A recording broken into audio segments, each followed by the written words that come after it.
out on Twitter and be all like, we're live. A bit early, but we are live. We are alive. That is I know, our it's like one of the rare persistence. times where an Asian is early. Damn. Okay, yeah, I don't want to get in too much into the whole, like, let us preface the entire conversation around, like, this is what it is. We're gonna keep it very real, Yes. so people might It's feel a a bit, conversation. It's a oh, live dialogue. exactly. Alright, so then I'm gonna be like, okay, live now. Or maybe I should just, how to do hashtags for this? What kind of hashtags do we want to do? Q and A. Oh, that doesn't work with the ampersand. Q and A, I'll do it that way. I'll write it out. Uh, Asian M, Asian M studies. Social work? Hashtag social work? Community outreach. And I'm not gonna tag social work. That would be weird. I was like, I don't think this is very social worky. It could be, because I mean, that's what you're going into if you want to disclose that. So, I don't know. I think it'll come out. No pun intended. I think it'll like be part of It'll come the out, no pun discussion in intended. general. But To anybody just now joining us, Andy and I are doing a 10-minute pre-chat, kind of like just debrief, kind of like shake out the jitters, just do all that stuff. So we're gonna be a little bit off topic until we, get there. And then I need to give this to the server so that they know. I have to go back onto Discord, man.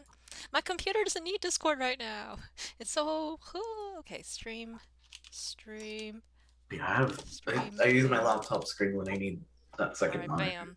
And then there are a couple of servers where I feel like it's important to promote this. So I am going to just dump it in like the places where I trust. Twitch related. Wait, where's the promotion space? Where is it? I don't remember. A sharing space maybe? Okay, there we go. And then probably should post in Cyrus's. There we go. Perfect. I think that's all I'm gonna do. And then the rest of it is just gonna be organic views, if that's even a thing. Alright. You have a few friends are free. Oh, that's right. I should probably tell, everybody else that we are live. They'll be like, oh, you're early. Yes, we are early.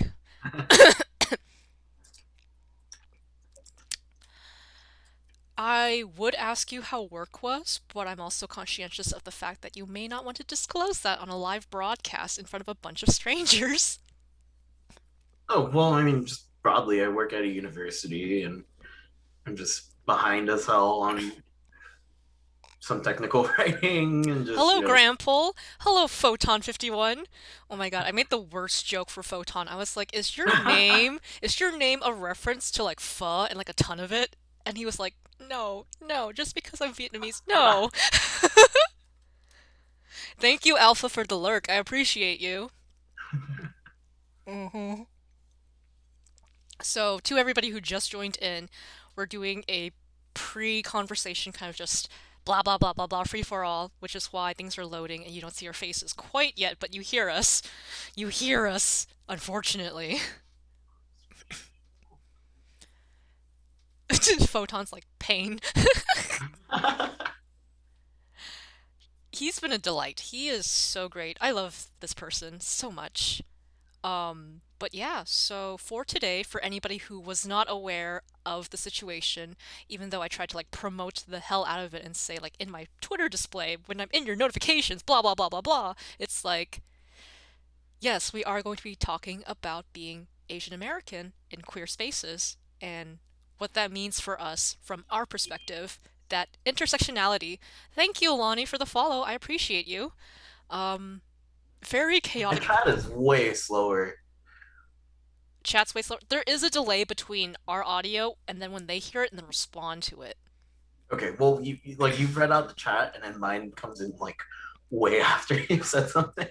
Really? Maybe it's I think because I'm looking at OBS and that is why I see it faster than you? maybe Possibly. it's not a problem. I think Hey, Kathy! One of my IRLs is here. Hi, We went to college together. nice. Kathy, can I just like ramble about you a little bit because I didn't realize how involved you are? Kathy started a collegiate esports league. She manages There has been something esports. on the news here in LA. I tend to watch Uh-huh. CBS, and Yeah. one of their like I don't know like pre-recorded like ad segments is a UCI esports thing, and I was like, oh my god, My freaking alma mater started freaking esports. Like I had no freaking idea. Like I knew we were closely connected to Blizzard because, their headquarters in Irvine, but I didn't right? realize. I didn't realize. But yeah, were you watching the Toyota STEM ad we did? Yes, that was the one. Oh my god, It that's so comes funny. up all the time. That's so funny. Wait, why Toyota? Is Toyota sponsoring Toyota is like, y'all? yeah, Toyota is like sponsoring TBS's like thing on Steam education. Hey, D'Angelo Murillo, welcome. You just missed out. My IRL Kathy runs a collegiate esports league for my alma mater at UCI. So we've just been being like, yo, the Toyota ad. Let me see if I can. Would you like me to embarrass you and find it? Hang on, I gotta actually give Lonnie a diamond. Bam. I have these badges. Yes. There we go. What's up? Yeah, it's kind of ridiculous. Honestly, I probably have to link to YouTube upload somewhere. Now that you have the VIP badge, you can post links in the chat without being banned by like Will I there get you banned? are. Oh yeah, you can't. I have to give you a diamond too. Hang on. Now you should try and then it won't censor it. Now I should actually post It the hasn't link. shown me anything about getting censored yet. Well, for me I see the stars. Okay, should I try it again? You can try again, yes. Who's gonna be first? Is it gonna be Kathy or is it gonna be Andy? Your message is identical to the one you sent within the last 30 seconds. Oh yeah, it's gonna do that. Oh, by the way, this is gonna be very handy dandy. Yay! I have all these commands and stuff because I'm like, viewer engagement. Very nice. Oh, and I can do, let's see here. I can do Oh this, wow. and then I can, bam, like that. By the power of Hades, I have received your message. Very fun, very fun. Ooh, that's the one you have? I don't have my scene set up so that we can watch YouTube together, but chat is welcome to watch the YouTube ad for UCI while I just actually speaking of, I should probably retweet that onto my professional Twitter. Oh, Yo, no, because what? UCI people follow me. Like freaking UCI Humanities is my Twitter mutual. It's kind of ridiculous. Oh god. It's kind of scary. I don't know why they're my mutual, but yeah. What is my okay? There we go. My home pod was just like, it's no problem. Like, what was the problem? Okay, we still have 3 minutes before we're gonna get really kick this off, and then I'm gonna be like, we're in our pre-stream chatter mode, and one of my IR IRLs just brought up the Toyota UCI esports ad. Lol. I'm not gonna do lol. I'm gonna ha professionally with the. No, I'm gonna do an emoji. I won't do that. Anyways, that's enough of that. Anyway, gonna turn off promotion mode. But yes, small world. So cool you saw it. Thanks for the love. That's so fascinating. Hello, Hina. Welcome. Uh, Frickin' SoCal people, am I right? Everybody's so connected. I can't consider myself a SoCal person because I was only there for 4 years, but hey, Oh, I've only been here for not even two. I miss SoCal so much. Thank you, Hina! I appreciate you actually using the command that's in the title! Yay! Though the timers should kick that off as well. Um, yeah, I'm gonna go ahead and do this as well. From our sponsors, not really. I don't have sponsors. This is just me being like, this is what I do. I am a simple Hina. I see commands, I use them. Oh, Gramples, I can't wait to move back to SoCal. I'm debating whether or not I want to move to SoCal because Supergiant's in NorCal, so it's like LA celebrities, but Supergiant games. Not that it matters too much since Cyrus is in frickin' Berlin of all places. That is an announcement I can Well, make. I guess that is also something we can talk about, and Yeah? like the fact that we are both from the Bay Area and have moved to SoCal. I mean, I'm not a fan of Orange County, but I did have to work there for a year. It's so weird that you mentioned that because I know Orange County can be very, very conservative and red, but then in the university bubble, it's so blue. And that's what's so polarizing to me. I think that's why I could never live in Orange County, but I don't mind being there as much as I used to. Right. Because for me, it's like all my memories are in like Garden Grove and Newport, like the surrounding areas of frickin' Irvine, which is so posh that if you're homeless, they pick you up and then drop you off at Costa Mesa. Like, what the hell? Yeah. Yeah, Um, and that was the thing. Like I worked in transitional housing in Garden Grove, and that was really yeah. interesting. I think we're ready to just hit off the loading screen and really get into it and like do all our disclaimers about the stuff we want to share, right? Let's do it. All right. That's not the webcam. Where's the webcam? Oh shoot. Nope, that's nope. Where is the capture? The capture's not here. Where's the capture? Technical difficulties. No. One second, everybody. We're just gonna have Zagreus on screen for us. Hello? Come on. Why is it not capturing? Oh, there we go. Okay, perfect. Now we're up. Now we're up. Here It's we not a go. broadcast. It's not a Twitch stream without some technical difficulties. Photon's like, ah, yes, the Hades cam. Still living in OC can attest to quote unquote boring and or disturbing dystopia. Mm. So, would you like to begin or shall I? No, please go Okay. for it. So, what we wanted to put out there as a disclaimer is that whenever we say quote unquote white people, we are using that in a hyperbolic manner. We're referring specifically to the ways in which white America benefits systemically from, anti-blackness, from race relations, and And all of that. marginalizes us. Exactly. So we just want to put it out there that if we start saying things like "Ugh, white people, we don't mean those of you who are white who are our friends. It's just the general, how do you say, what's the word? Political climate. But yeah, now that that's kind of out of the way, and Yes, I see. do I we do see we some still snaps in the chat. do we want to talk about like white privilege and white guilt and how that manifests when people say things like that? Let's see if it comes up organically. If it comes up organically, we will address it then. Hina's just like, no, please slam dunk on my race. They deserve it. I mean, I do want to explain there is some nuance, at least in Europe, because we don't want to be super US centric. At least in Europe, like Central Europeans get it pretty bad from everybody else. There is that kind of. It's the same as with the quote unquote Asian American monolith. There's so much within that label, right? That it's hard to. Like, when you say white, you're talking about what?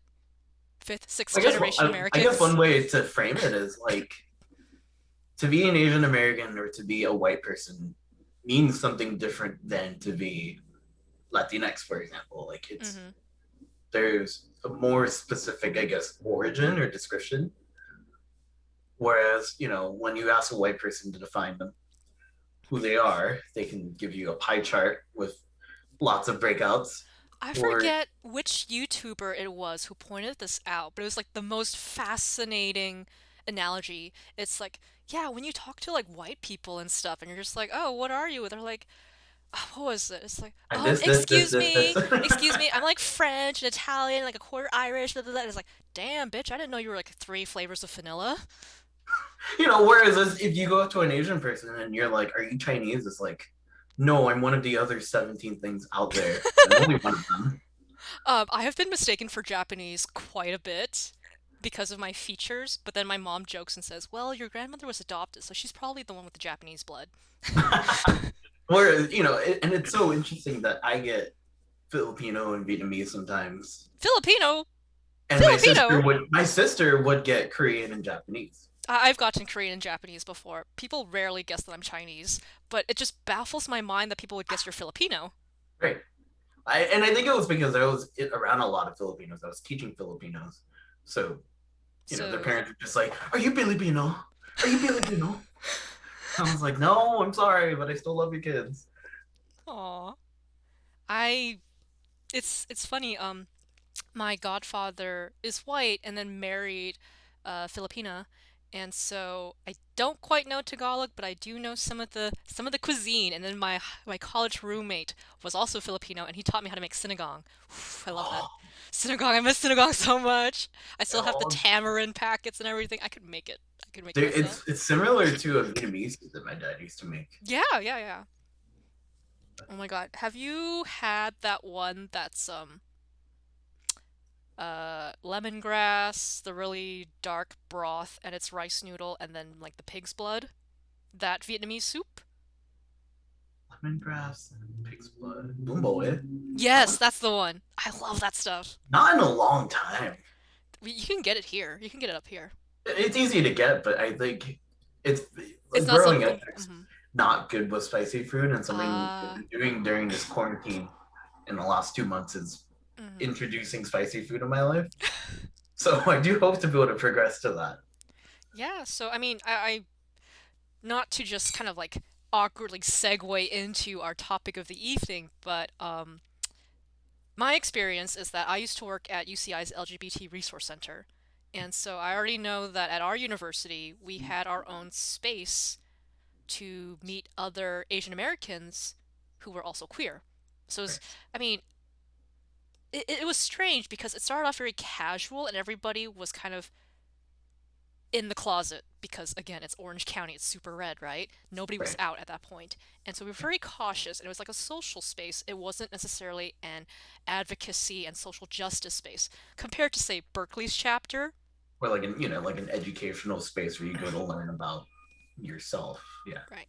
Yeah, and I bring this up because that one year that us from Irvine went to Berkeley's QA for those who don't know, Queer and Asian Convention, QA, What not year did not you go? quality assurance, huh?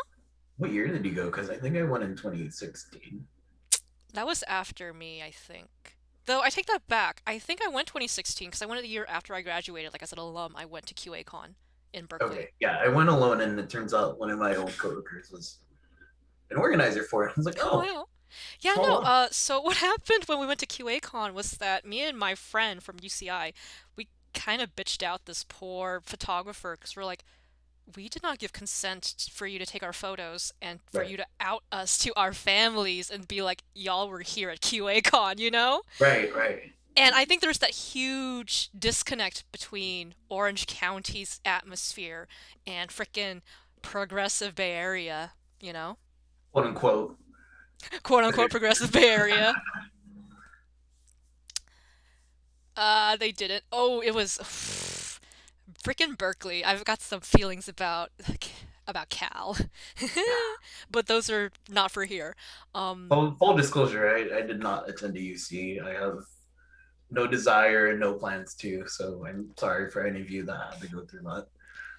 I mean, I only applied to the UCs because, it was that whole Asian parent mentality. Oh, it's a UC. You have the prestige. You're not smart enough to get into an Ivy League. At least go to a UC. Yeah, I Sup, wasn't smart Spencer? enough to. I wasn't eligible for UC because my grades were that low. So that Damn. was great. No, it was fine. It was a blessing. Yeah, it probably was a blessing in disguise because I know that Not even in disguise. It it was was just a openly a blessing, blessing. openly a blessing. Because then you learn a lot more applicable skills, I think, Yeah. because it's more vocational at a state university, and people overlook that. Well, for undergrad, I went private. Oh, okay. So I went to our favorite Jesuit institution across Golden Gate Park. Nice. She whom not shall not be named. University of San Francisco, and like I think I had a lot of exposure to these things, but didn't Mhm. know what to do with it. I just realized that you and I have not disclosed our identity to the chat. Oh, Would you like to go into how you identify yourself in terms of like what is your queer identity? sure. Yeah, I'm Chinese American. I'm heterophobic. I'm cisgendered. That's kind of like the definition I've relied on at this point in my life. But um, Heterophobic. I'm somewhere between bi, queer, and gay. I guess I'm still figuring that out. You're You just know, like I same minus the Chinese American. I mean, I'm attracted to men, but men like myself are also really fucking dumb. I wish I could be happy single, but that's not going so well at this point during COVID. Just lonely I now get it. I in a get it. studio in LA. Yeah. For me myself, I am Chinese American, Han Chinese, and Cantonese at that. And I identify as panromantic on the gray ace spectrum and gender fluid. So my pronouns change all the freaking time, which is why I have to do the pronouns command. To be honest with you, it's so weird. I know of only maybe one or two people who have told me that they experience the same kind of liminal identity that I do. Whenever I'm with people who use my professional name, the name that I grew up with from like baby to on, Yeah, she her pronouns. It's weird to not hear she her with that name because it's so feminine. But right. then if they're using my online alias or like how I would if I had the guts to like be out in a professional space and you like use this name that I chose for myself, then I'd be Mm, like, yeah, he him.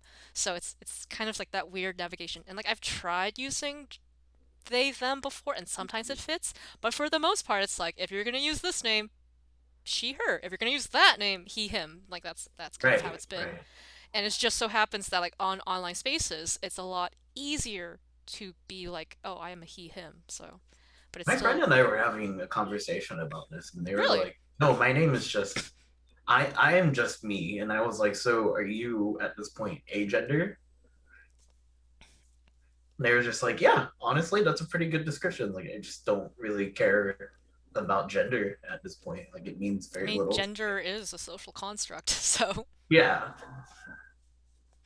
this person also exclusively dates women, primarily white women. So I like how you have to by qualify a like book only. definition, they're a lesbian. But does it really matter if you're an agender person? I mean, that's why I made this joke. I was like, fellas, is it gay if you like a fab non-binary person? Again, just to bring up chat to speed for anybody tuning in who is not aware of the queer lingo, AFAB is assigned female at birth.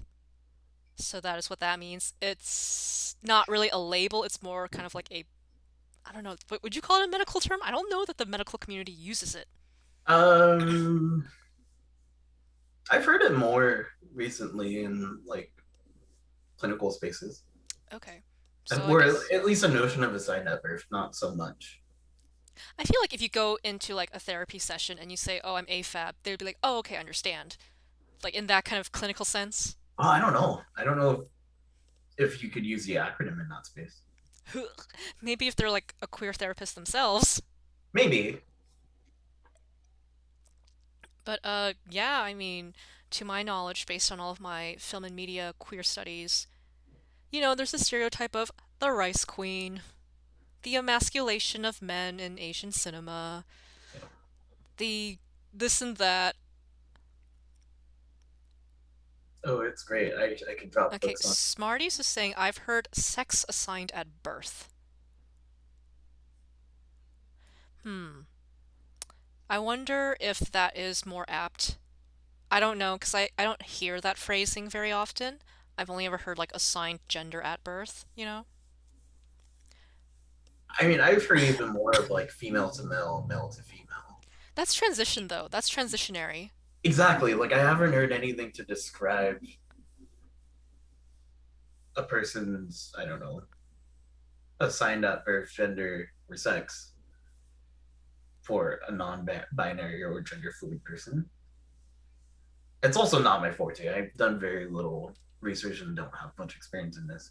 But I am here as your genderqueer resource. If you have questions about this crap, I am the one person on the planet who is not too tired to educate you. You know what I mean?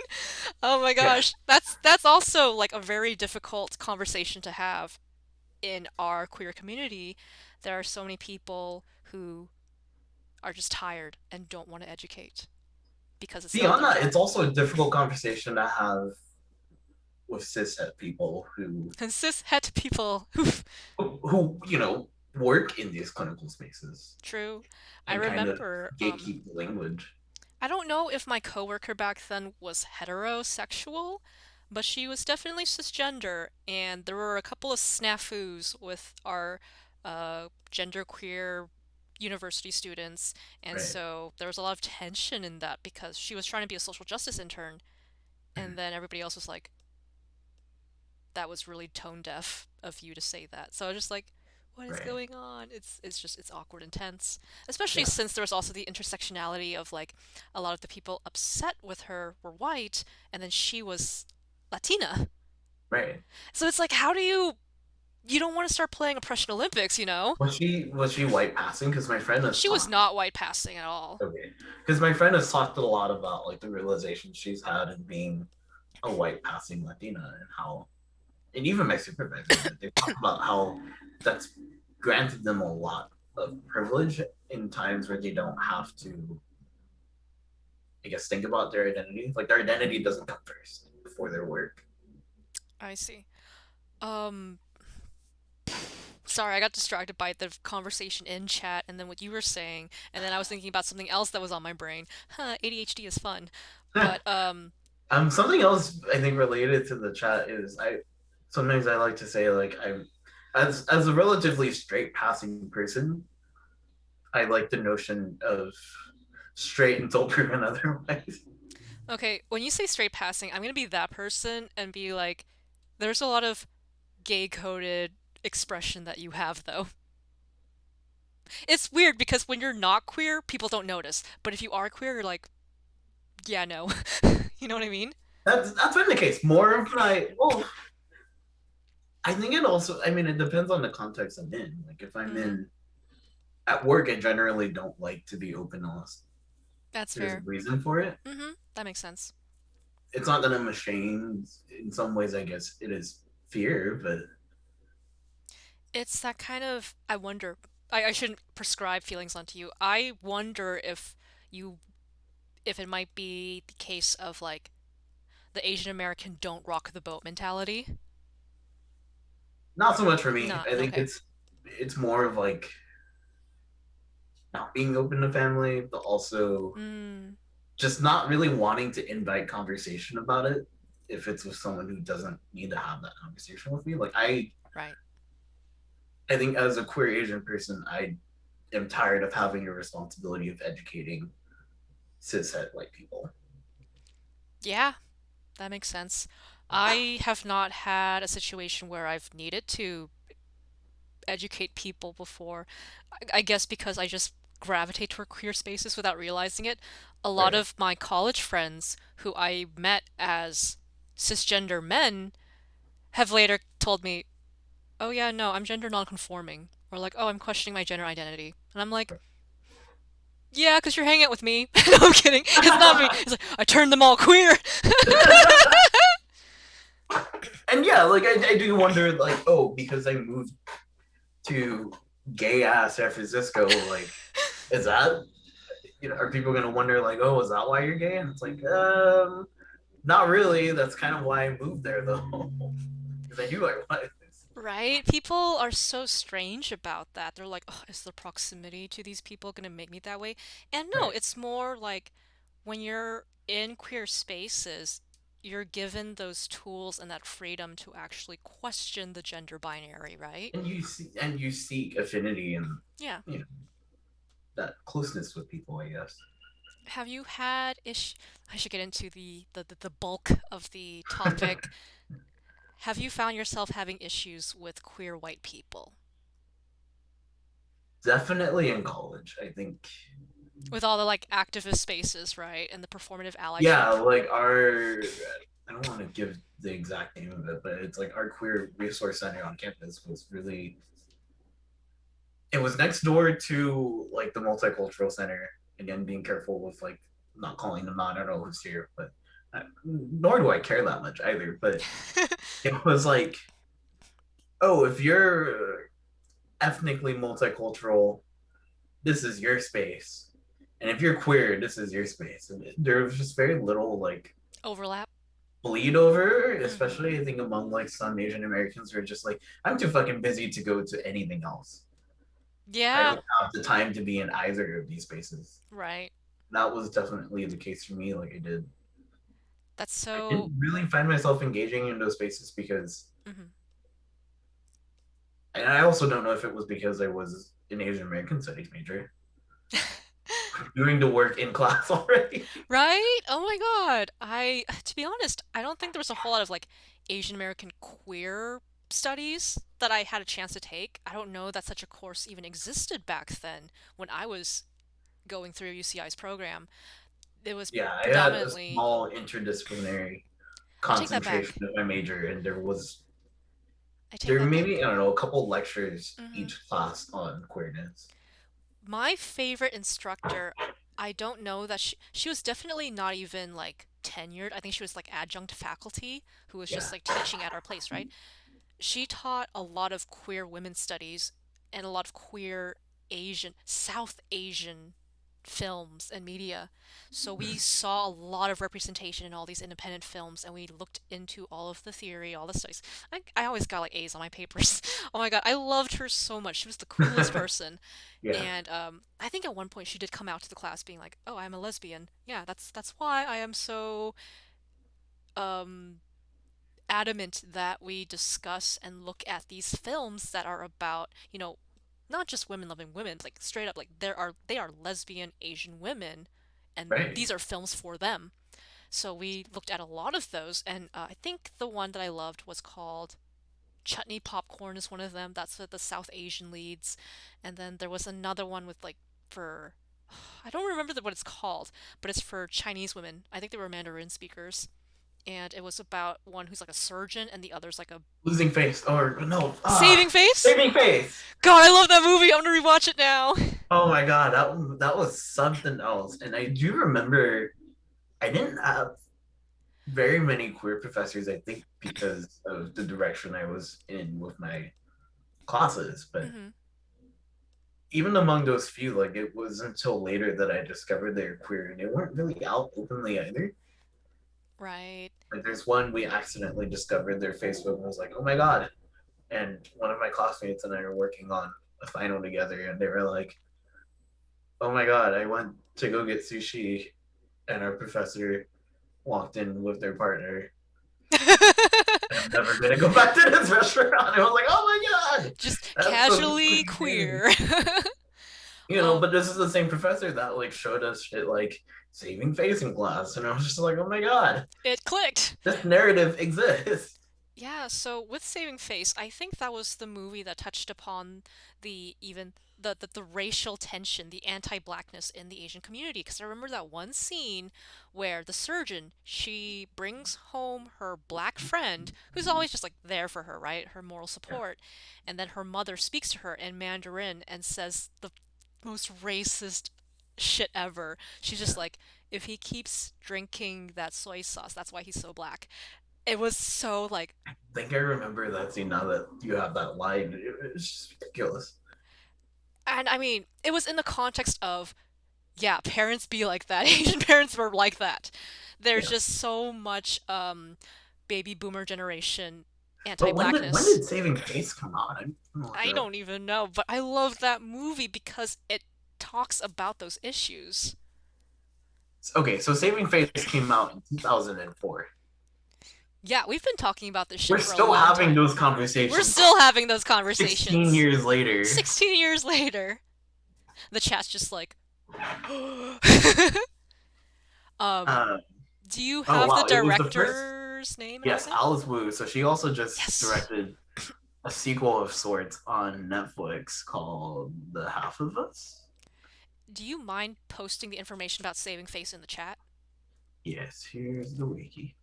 Hello, I am fully free from work. Welcome, hybrid. Bum, bum, bum. Saving Saving face. Face was the first Hollywood movie that centered on Chinese Americans since The Joy Luck Club.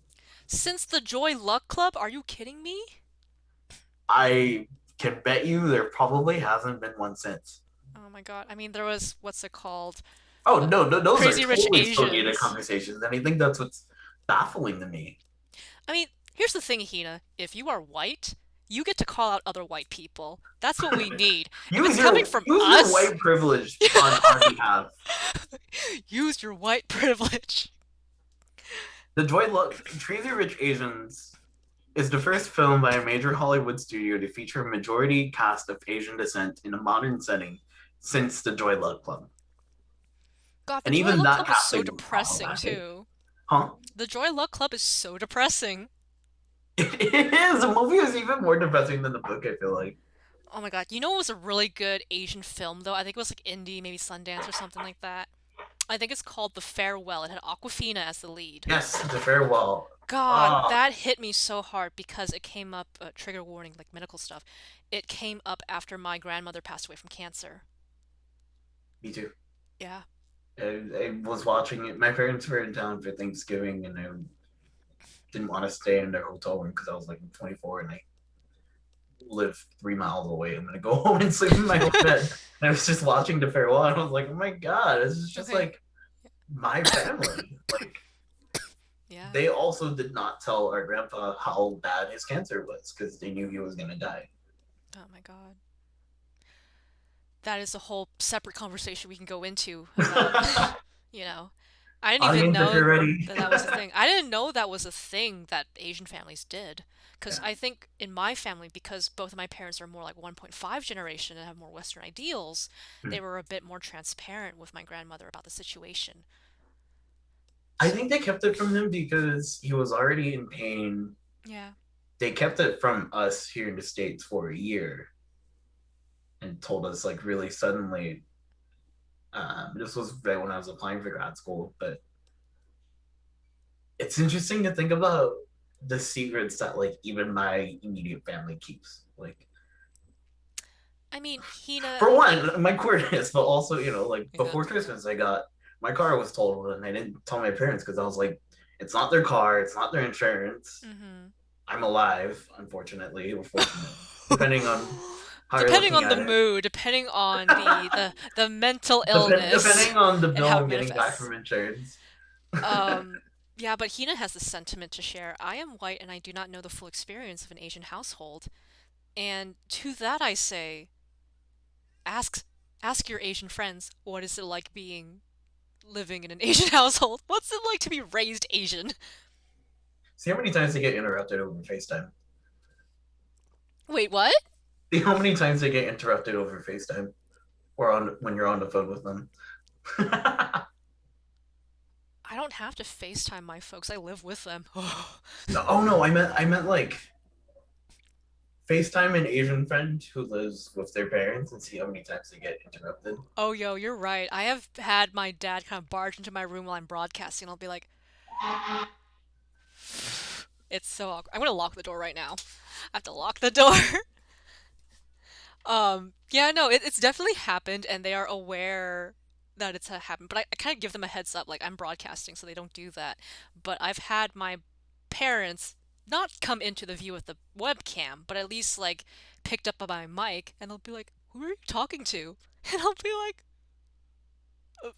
"Friends online, people I play games with?" Question mark. You can. Is the siren still going? I'm assuming that's why you have it. Yup. Yup. Hello, Or my side, Disterly. normally 2 to 3. I live near LA County Hospital. It is fantastic. Oh, you live They by the interrupt every hospital. single That'll. Zoom meeting I'm in. Yeah. But yeah, no, it's definitely so true. My parents are always like, whenever I'm with them, they're like, "Who's calling you? Who's texting you?" I'm like, And I'll be like, if I give a "My friends, name, because you raised me to be a social human being." see, Like like if I shit. give a name, they'll be like, wait, who is that? What's their major? I Where'd know, they go? and my How did you mom is meet like, them? they're like, "Oh, I don't know this person." I'm like, "I know," and they're like, "You never bring your friends home." Like, you never let me. There's the whole like they do the like resume thing. They're like, oh, what kind of friends are you keeping? Like, what's their education? What's their major? What do they do? And all that. You know, yeah, it's like shit, mom and dad. I'm the most successful of my friends and of your Damn. kids' friends. Your kids' friends are studying and struggling in school or can't meet their own basic needs. Oh man, And have I'm you here fucking 3 months away from getting my fucking master's degree. you know those like big ass family reunions, and then all the like aunts and uncles start talking and be like, oh my kid's doing this. Oh my kid's doing this. Oh Oh, my I'm kid's so doing glad I this. have a small, My my extended not tight family, family. my extended Canadian family doesn't do that. They're just like, oh, You wanted to become a you want tenure? You want to go and get your like PhD? That's really cool. Unlike every other Asian family household that's like, right? are you a doctor or a lawyer? No. Okay, you're I love whatever. my mom's favorite question of, so when are you going back to school? She's like, and I told her, she's like, you want to go back already? And I'm like, no, mom. And she's like, but you should do it. And I'm like, get me out of here. Make up your damn I mean, mind. I was fortunate because when I was still looking at my undergrad, my dad's like, if you want me to fund your MFA, I'll do it. I was like, what? But you're Asian. That might be the difference between being 1.5 Gen though. Like Yeah, they get it. they Whereas get it. mine we're just I grew up pretty poor. Like even if they wanted to like sound nice on paper and be like, oh yeah, we'll help you out. Like, the extent of their financial support for most of my life has been loans. I Oh think, yeah, we'll help you get a loan for college. yeah, I mean, in my parents' case, they're both self-made because my mother's side, they fled Hong Kong from a civil war and moved to Dutch Guiana, which is modern-day Suriname. So my mom grew up speaking Dutch on top of Cantonese. So that's why she's got this like accent nobody can place because she grew up, having cassava, having all this like fun Surinamese food and all that. And she was able to kind of transition from speaking Dutch to speaking English when she moved to America in like when she was 18. Um, but I bring that up because her being in Dutch Guiana, it wasn't necessarily about her race, it was more the haves versus the have-nots. Are you familiar with that kind of like capitalistic, the materialism? That was what determined your status. You're eating, so I'll keep talking. Um, Oh, I'm sorry. I didn't really want me to answer. Yeah. no, no, no, no, no, no, you're fine. I try Well, that not was to like totally the give case too with many. I think like my dad especially. Like Hmm. he values other people's good so much more than the stuff he's worked hard to get. You mean He he just has does that this thing where he really. looks at other people and he's like, I don't have that, right? He's like, I don't have that and I want it. Or Ooh. like, can you sell it to me and like shit like that. And it's like I'm like, dude, you just bought trash off somebody. And he's like, no, no, no, it's really good. It's really good. It still works. I'm like, no, it's broken. Stop bringing shit in the house. Oh my God. I think that's what happens though when you grow up poor. You try and like hoard things. That's just kind of the survivalist in you, right? But yeah, or like you grew up in like a war torn region. Like he grew up in Vietnam during the war, and not for him, like to survive on his own for many years, like that's definitely the mentality that he's grown into. And like now that we're here in this pandemic, my mom has been like, oh yeah, your dad's panic buying again. Panic buying. Oh my God. Yeah, and I think that makes me wonder, I wonder how much of the emphasis on education for the two of us is because of the Asian culture and just that like history, you know, it's always been like the scholars are the upper class of, the quote unquote like the empire back then, right? The Yeah, kingdom and all of that. If you work hard, study hard, then you have the scholar's hands. You're not the farmer with the calloused hands, you know? yeah, no, and my mom and I talked about this a couple of times. She's like, you and I have workers' hands. We have rough, big hands. They're meant to work, and we're gonna get down to business and do shit. My mom's always like, I hate you. I have the worker's hands and you have like the freaking like really nice dainty hands. My friend was talking about I was talking about like how I wanted to go into like bartending and stuff just to make a pretty penny here and there. And he was like, yeah, I worked as a bar back for a little bit. It didn't go well. I'm too soft. Like look at how delicate my hands are. And Oh my God. it's like smooth. And I'm like, damn. I mean, I don't use lotion and mine are really smooth, so I don't know. I don't know. I use lotion and my hands are not. Damn. If we want to pivot back to the specifically what it's like, I don't know. I mean, at this point, we're just talking about what it means to be Asian American. And I think for me, like that's a conversation I've always gravitated towards because it's Same. not really a big deal for me to be queer, and I definitely don't take that lightly. when you say that it's not a big deal for you to be queer, do you feel conversely though about being Asian? I was thinking, I think I mentioned it to you yesterday. Like, Mm-hmm. I've had this realization that identity, despite it being a constant point of conflict in my life, is not a huge priority to resolve. I wasn't raised in a way to be particularly American or particularly Asian or particularly masculine or particularly straight. All of these things I think were subconsciously there. They were, Mm-hmm.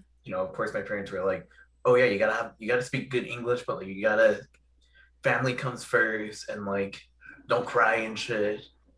Go find a wife, go have some kids, buy us a house." Like that's kind of like the extent of their teachings and what they pushed on to me. I think for me, it was more kind of like my parents basically let me do whatever I wanted, with the caveat that like education was important. That was drilled into my head, but not like Tiger Mom style. It was just care about your future, care about your grades, Yeah, because that's what matters. And so I was always kind of like a studious person, right? yeah, Um, and but then it was less about because I valued education back then. It was more because I was kind of arrogant and cocky as a kid. It was like if I'm going to like put myself out there, it's gonna be like I'm so smart. That was my yeah. way of coping with the bullying. Right. um, Whereas, yeah, like education was definitely valued in my family, definitely emphasized, but they also were, I think, once they realized how stubborn I was going to be, they stopped trying to convince me to do different things. I see. They're like, all right, well, as long as you're happy and eventually make money and can support yourself, then we've done our job, kind of Right. thing.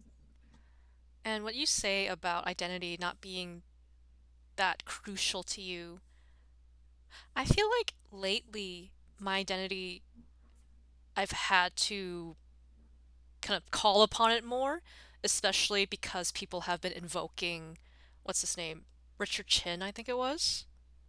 Yeah, Yeah, that was the hate crime where back when I think we were at war with Japan and people killed Richard Chin for being Asian, but he right. was Chinese.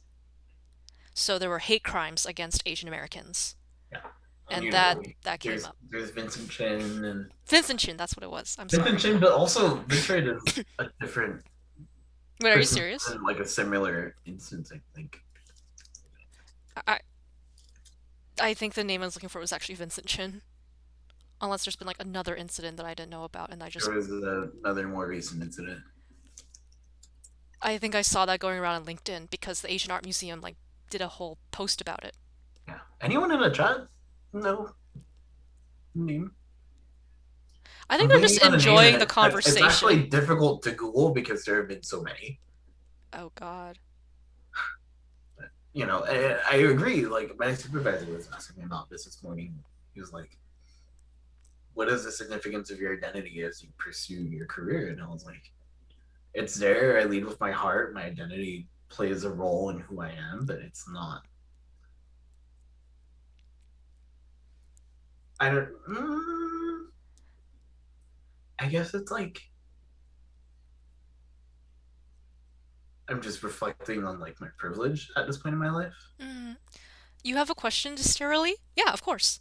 Do you want to whisper it to a moderator or do you want to just post in chat? Like, you, the chat is welcome to engage. That's the whole, this is for you I have the guys. chat open as well. We have chat You guys open, have so questions? this is for all of you actually because we are talking about our lived experiences live so that people hear it. It could have just been me and Andy like on call talking about this stuff to ourselves, but no, we're live for you. More of a question for both of you, but I won't pretend I'm not like ignorant of something. Of course, go for it. We're me personally, I'm trying to create a safe space for people to ask these things because when you come at like a random person, they'll be like, "Oh, I'm so tired. It's not my job to educate you." I am not tired yet, so just ask.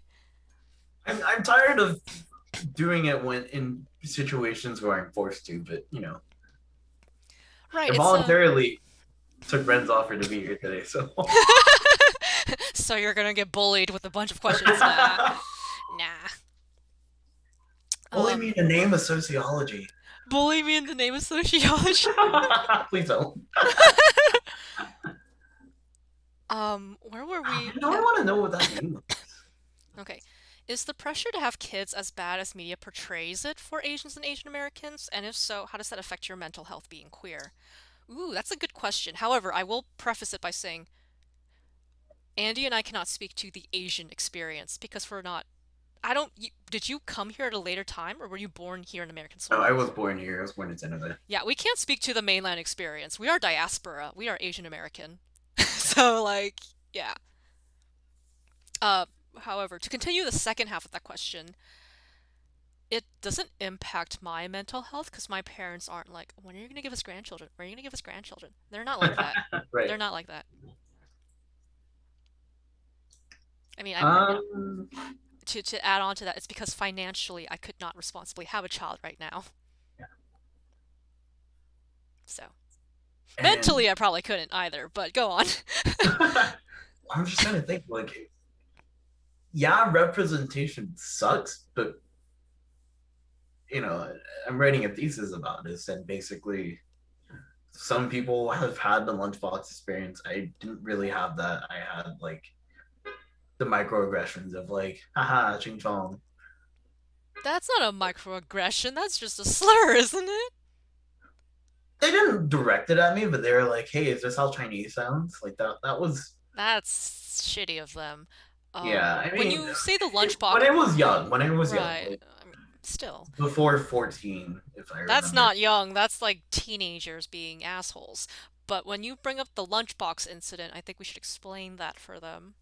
Oh yes, the lunchbox experience is when you bring something like fried rice, or I feel like Filipinos have it more often, but like something that is like not Ethnic?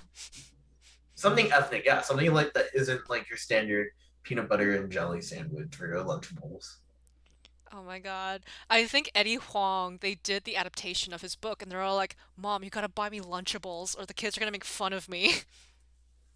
Yeah, Now I I want Lunchables. personally did not enjoy watching Fresh Off the Boat. I've seen very few episodes, and I think it's just because It's very commercialized. yeah, it's It's commercialized adapted. and it's like I mean, Eddie Huang himself kind of disavowed it.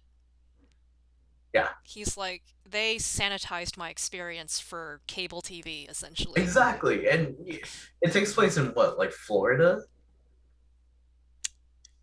I don't remember. All I know It is takes place that outside of California, and I think that is a big reason why my life wasn't so bad because I grew up in the Bay Area where Asian people existed. There yeah. weren't that many Chinese people, and people still did shit like ching chong, but it's like I wasn't pushed into a locker. It wasn't my balls weren't kicked every day. Sure, I was fat and bad at sports, but that was just because I was fat and bad at sports. I was not. Well, I've had microaggressions thrown at me, more so when I was in college than growing up as a kid. Because growing up in the Bay Area, there's a lot of Asians, right? But moving to college, dude, this was the weirdest experience. Because when I was living it, I was flattered, and then after the fact, I thought about it more critically, and I was like, holy shit. So what happened was, for those who are not familiar with UCI, the UCI Center actually, there's a Jack in the Box. I know from asking around that their peak hours is like 2 in the morning. All the students are at Jack in the Box, just being like, yeah, yeah, yeah, studying, cramming. Yeah, Anyways, I bring up this Jack in the Box because I went there and I order my food, and then there's like this older white gentleman who's all like, "Oh, you speak very articulately." And I'm like, "Thank you." And he's like, "Did right, you have a speech coach? Did you have a speech coach?" As in, like, Pygmalion, did you have a speech coach? right. And at the time, I didn't realize that it was like the most racist shit he could have said to me ever. But now looking back, I was like, You claim to be a professor emeritus, and you're gonna say that to me? Right? Damn! Unbelievable. Yeah. The privileged whiteness of academia. Whew. College was a culture shock for me because it was the first time in my life where I'd been around that many white people. The demographic breakdown of my high school and my college was similar, but all the Asians were just either in class, at work, or ditching class.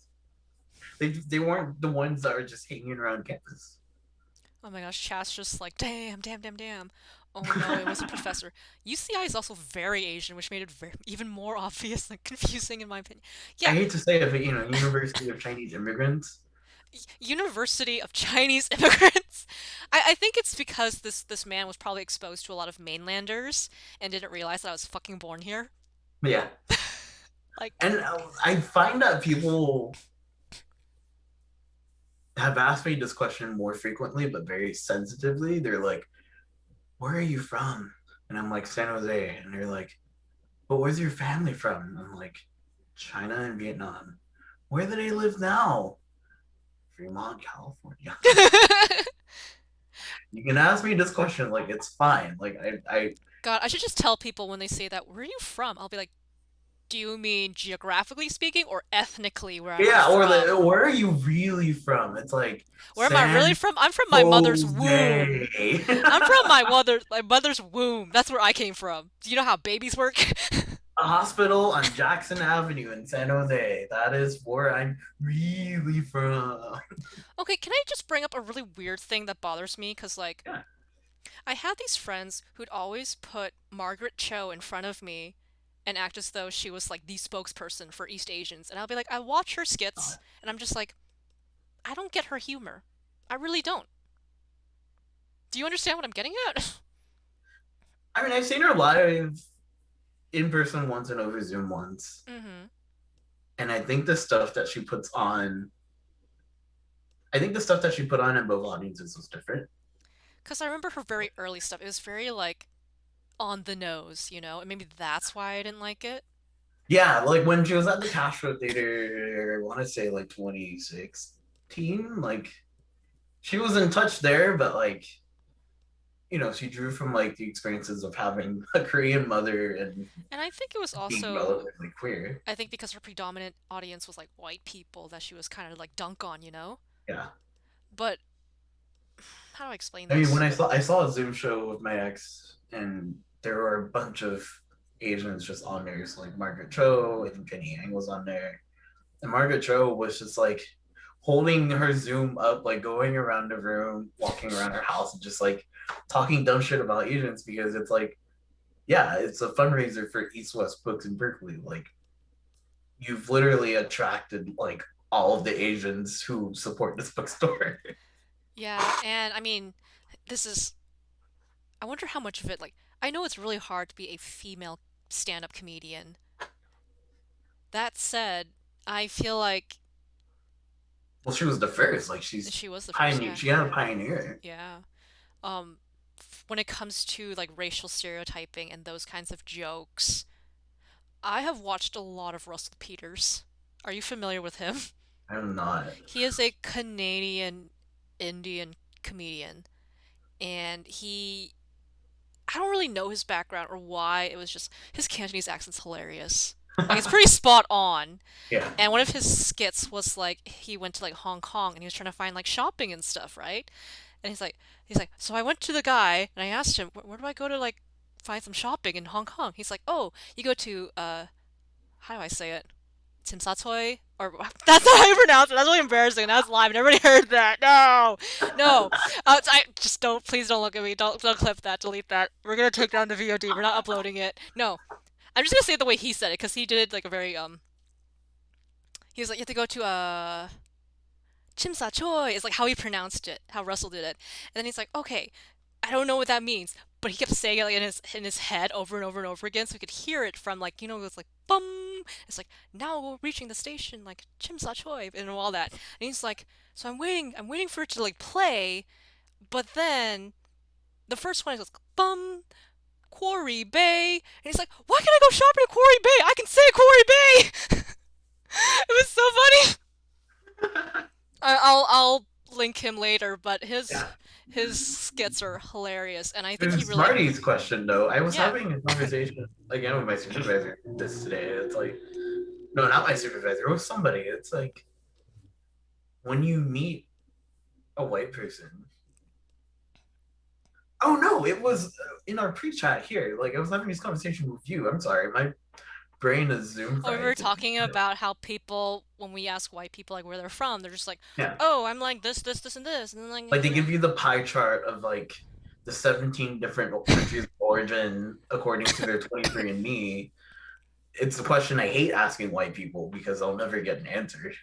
because it feels like they want that claim to their heritage too, Yeah, right? And it's like, yeah, if you want that, then like ask your and I love grandparents where telling they this came from. story, but like my friend's sister went to Europe and she was like, "Sister, there's so many white people here," and my friend was like, "Yeah, it's the OG whites. It's where they're from." God. That's Sorry, I that just wanted to that like is I want to reiterate make sure I caught Smarty's question. I wonder, is it because white people ask other white people, where's your family from? And then they'll respond with like the country, or like how much of it is, just that's what white people say to each other, or how much of it is just they're being racist, you know? for the record. I am 100% Chinese according to 23andMe's revised algorithm. But then like nationally, your parents have that Vietnamese culture? Like your ethnic My dad's parents are refugees from China, so he and his siblings were the only generation in Vietnam, Oh, and then now they're all here, so it doesn't even matter. But I see. what's also interesting is like when I was in, I think Peru or Mexico, trying to explain to someone being Asian American, they're like, "Okay," and I was like, "I'm Chinese, but born in America," and they're like, "Oh, okay, that makes sense." And so I wonder if like because America is the place it is, where we're all from different places and we're all different types of people, I guess. That's not a very politically correct way of saying it, but um, I like Spencer's insight or addition. yeah, Like it's not meaningful to white people. It's trivia. Like I like Spencer himself is ethnically Irish, Italian, British, blah blah blah blah blah, but it has no meaning because culturally he's Californian and his dad's grandparents are I Middle like the point Eastern. that my friend brought up recently. He was like, honestly, like I'm not even really an American. I'm a Californian. I'm a Bay Arean. It's like Bay I'm in Aryan. Bay Area, and I was like, that's a good point. Like California and the Bay Area are what shaped and raised me. I feel like if you want to know someone's blood or heritage, just ask that. That's what I'm saying. That's why I'm like, if someone's all like, what's the word? Asking, where are you from? Then again, I'm gonna reiterate and clarify. Do you mean geographically speaking or ethnically speaking? What am I? Who are you really? Yeah. So when I tell people I'm from California and the response I get is not just, oh, cool, I'm from, but you see that disappointment, confusion, that's when you know it's racist. Oh my God, Kathy. That's so funny. For Yeah, right. those of you just joining us, let's play a game called Guess My Ethnicity. No, what's rude is when white people try to play off their curiosity about our ethnicity as just a Yeah. question of like, where are you from? You don't have to couch it that way. Like, we know what you're getting at. Like, white people aren't subtle. Yeah. They're not. They're not. But no, well, I was serious about that. So in the chat, please feel free to guess my ethnicity if you weren't here at the beginning. Yeah, we might have like a bunch of people lurking for all I know. I have no idea who's coming to this event because That's fine. normally they're here for me playing video games and yelling stupid things. But I like doing these kinds of conversations because they are important conversations. And even if there are no people from the gaming community here right now because they're preoccupied at somebody else's stream, it's still for the VOD, the video on demand, that's going to Yeah. YouTube. Nice. Uh, Smarties, I do like watching white people squirm and pretend I don't know. Yeah. But yeah, I was thinking about this today as well. And like, I think Hina's saying that on first glance, she thought you were Chinese or Taiwanese. And I mean Interesting. that's pretty on point though. Any other guesses? Oh, well, you gave it away. Chinese. I joined Midway not long before my first question. We're glad to have you here this Yeah. early. Yes, I am Chinese, Southern Chinese, pretty much across a small, I guess, ocean from I mean, like, Taiwan. if you really, really want to get into it, my mom's Hakka and my dad is Three Rivers. He's from the Sansoi tribe. Oh, it's, damn, you know your tribe. I don't even know that. I know that stuff because my grandfather was into it, and he has the entire family tree scroll that I need to ask my dad to like translate for me. Yeah. We can. My mother can trace her lineage to nomads and pirates. My dad can trace his lineage to kings. I can trace mine to a village in Fujian province. It's Sean from That's the server. said I'm the glad to be here and learn some stuff. I'm glad you're here. Yeah. Despite being Asian myself, I feel like I can't ever guess by how people look, but I tend to make assumptions by last names. Wait, is it actually a scroll? Yeah, I'm pretty sure it's like legit a scroll in like Yeah. calligraphy brush with all It's the like a Chinese names and big shit. deal. Yeah, yeah. Lineage is such a big deal in Chinese culture. Like, such a big deal. So I had a lot of Chinese students who went to my university, and I learned a lot of stuff about South China versus North China, like how regions think they cook better than the others. Yo, so here is I've the heard about it. very So I'm curious to hear what you have learned about it, though. the very oversimplified thing about Southern and Northern Chinese. The Northerners from Beijing speak Mandarin, and they have noodles for breakfast. They're all about that as their starch. The It's the also this. rural as fuck there. My part of I think one of my like aunts is from there, Mhm. like north of Beijing. Right, yeah. And then the southern part of China, those are the farmers, the not that the Beijingers aren't hard workers, but they're the ones doing the hard labor, right? Because they're the peasantry. Um, Yeah. the southern Chinese, we're talking about like Guangzhou, we're talking about Hengong and all that, right? Fujian, that's where my Oh yeah, family's from. Fujian, yeah. Trying to think what else there is. But anyways, it's that geographical idea, and then it's like the regional nuance of being southern versus northern. It's almost like Mandarin versus Cantonese. And I think historically, you might have to the That was alarm. just a motorcycle. Yeah. Um, historically, I think it was white people calling Guangzhou Canton, which is why you got Cantonese from that. If you look into the etymology of it, what we call Cantonese, you can call it Yutwa, which is the Yue language, or you could call it Guangdonghua. Guangdonghua from like Guangdong province. Yeah. Wait, Hey, wait, which one's the bigger one, Guangzhou or Guangdong?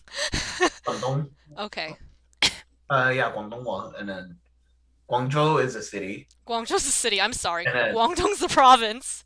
I have friends who I've met in Chinatown and Chinatown in San Francisco was big on like the first immigrants were all from like Guangdong. Guangdong, yeah, they were the ones So they who, went to Chinatown and they all spoke twice on one. yeah, they were all from Toisan.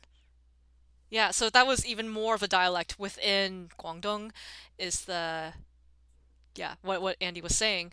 Oh my God, we're doing all the history. Oh, this is the shit Well, I that's also the loved. extent of what I know. So, No, but then but I I mean, feel like it that's the is, Asian M degree right there. yeah. But I feel like, correct me if I'm wrong, and I might be incredibly wrong, but I feel like it's not as big of a deal to be North versus Southern Chinese than like North versus Southern Vietnam. It's not a big deal. It's more kind of like that, not necessarily playful, but kind of like snubbing one another. Yeah. Um, that joke about how Asian people aren't racist; they're racist against themselves. Yeah. There's always that kind of rivalry between like Northerners, mainlanders, and all that. It just keeps going and going and going. But I won't even try to bring up Korea in that argument.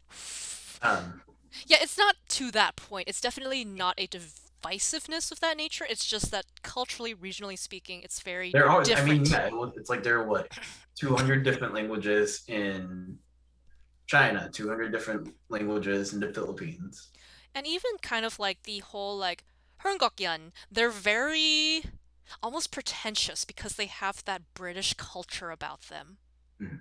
So they have that kind of cosmopolitan vibe to them, and they look down upon all the people in Guangdong. China versus Taiwan, I think, is really interesting. I'm hesitant to call it a debate. My parents I love don't have a Taiwan. stance on it politically, but I don't know how my parents feel about it politically. I just know that they want to retire in Taiwan now. I'm like, why do you guys want to retire in Taiwan? They're like, oh, we gotta take you because the food is way cheaper than Japan, but it tastes just as good, and the shopping's great, and the people are chill, and we know the language. no, same. Like I speak basically the dialect I speak is like Taiwanese. So I could Oh. I probably could survive in Taiwan for a few days. How do you pronounce Taiwanese in Cantonese? I don't speak Cantonese. But you were speaking Cantonese just fine. Or is that That's Taiwanese? no, that's all the extent I know. Like I Really? literally know Guangdonghua, Toisanhua. Yeah, That's Cantonese. that's all I know. But Those your few your words are accent's all I perfect though. those few words are all I know. But Yes, your because I accent's worked in perfect. Chinatown for like 3 years. Oh, okay, that makes more sense now. I understand now. I understand. I understand.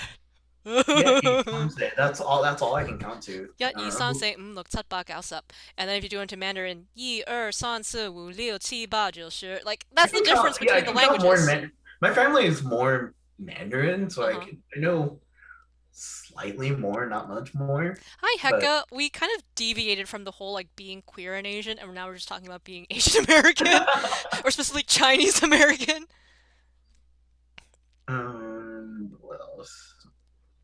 But I think it's very important just to express Joseon, Nahai, Andy. That's yeah, that's all I know. 早晨, 네 homa.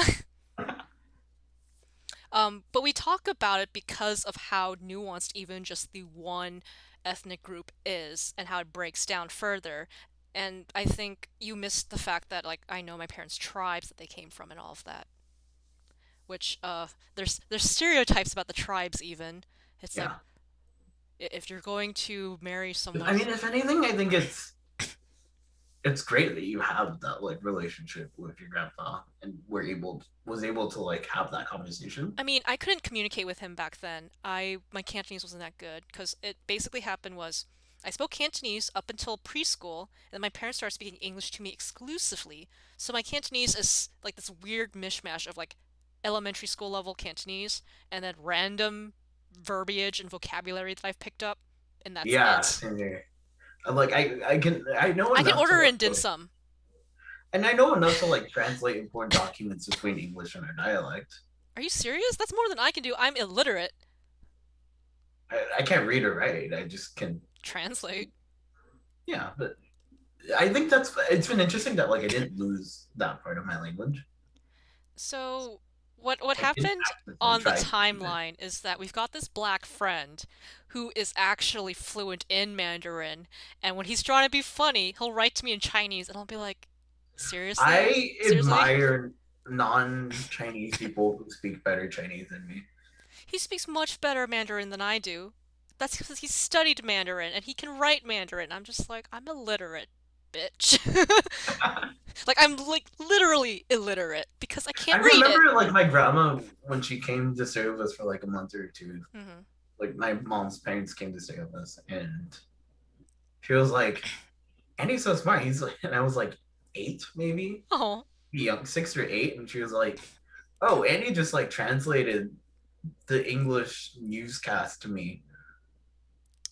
Hecka, to answer your question about two Asian women and shocked at the level of dislike, it depends on their background, specifically if they're mainland, if they're born here, if their parents come from the wars, because there was a lot of wars between at least like the East Asian countries, like Japan, Yeah. Korea, China. They were I was always at doing each a other's little bit throats. of research about that last night, though, and it's Oh like my God, can I EJ. bring up a really funny joke that Yes, my late friend told me? So he was like, "Yeah, we were learning about the Sino-Japanese War, and Sino is another way to describe Chinese. Chinese. And so it's a war between China and Japan historically. And so these students were studying the Sino-Japanese War. And so the teacher asked, 'And how do you all feel about this?' And then one kid raises his hand and was all like, 'My people are fighting my people,' because he was half Chinese, half Japanese, and I thought it was really funny. Oof, this conversation is reminding me about the belief that your ability to speak your parents' and grandparents' language is tied directly to your worth, completely disregarding how much your parents, etc., set you up for success or spoke at home. Smarties and Ren can confirm. Um, but yeah, I was reading. that wasn't a joke. I am actually writing a thesis on like identity Oh yeah, development. freaking Asian Andy American. interviewed me for that thesis. Oh, we met. Thanks, Smarties. Um, and there is a bit of like internalized oppression that comes with like that hatred for other Asian groups. It's like I guess it's like the sense to like detach yourself from the shitty things that we're stereotyped to be. Yeah, I can definitely see how there are some Asian Americans who reject their Asian identity because it's that the I fact that we're literally being wanted to be othered. white and Christian into fourth grade because I was so tired of being of not even my language, but like what people presume to be my language being made fun of. Yeah, it's there's that kind of psychic dissonance between what you see in the media, what you see surrounding us. Yeah. I mean, I never wanted to be white because after I grew up and I was like, white people are kind of crazy. Yeah, once I got to the fifth grade and I was like, nah, I'm good. But it wasn't until high school I was like, oh, Okay, heck is say, not first girlfriend was Taiwanese and then briefly dated a Japanese girl, but she was pretty insecure about being queer still. Yeah, Asian Americans and being queer. I'm sorry, I cut you off. it's fine. I lost my train of thought.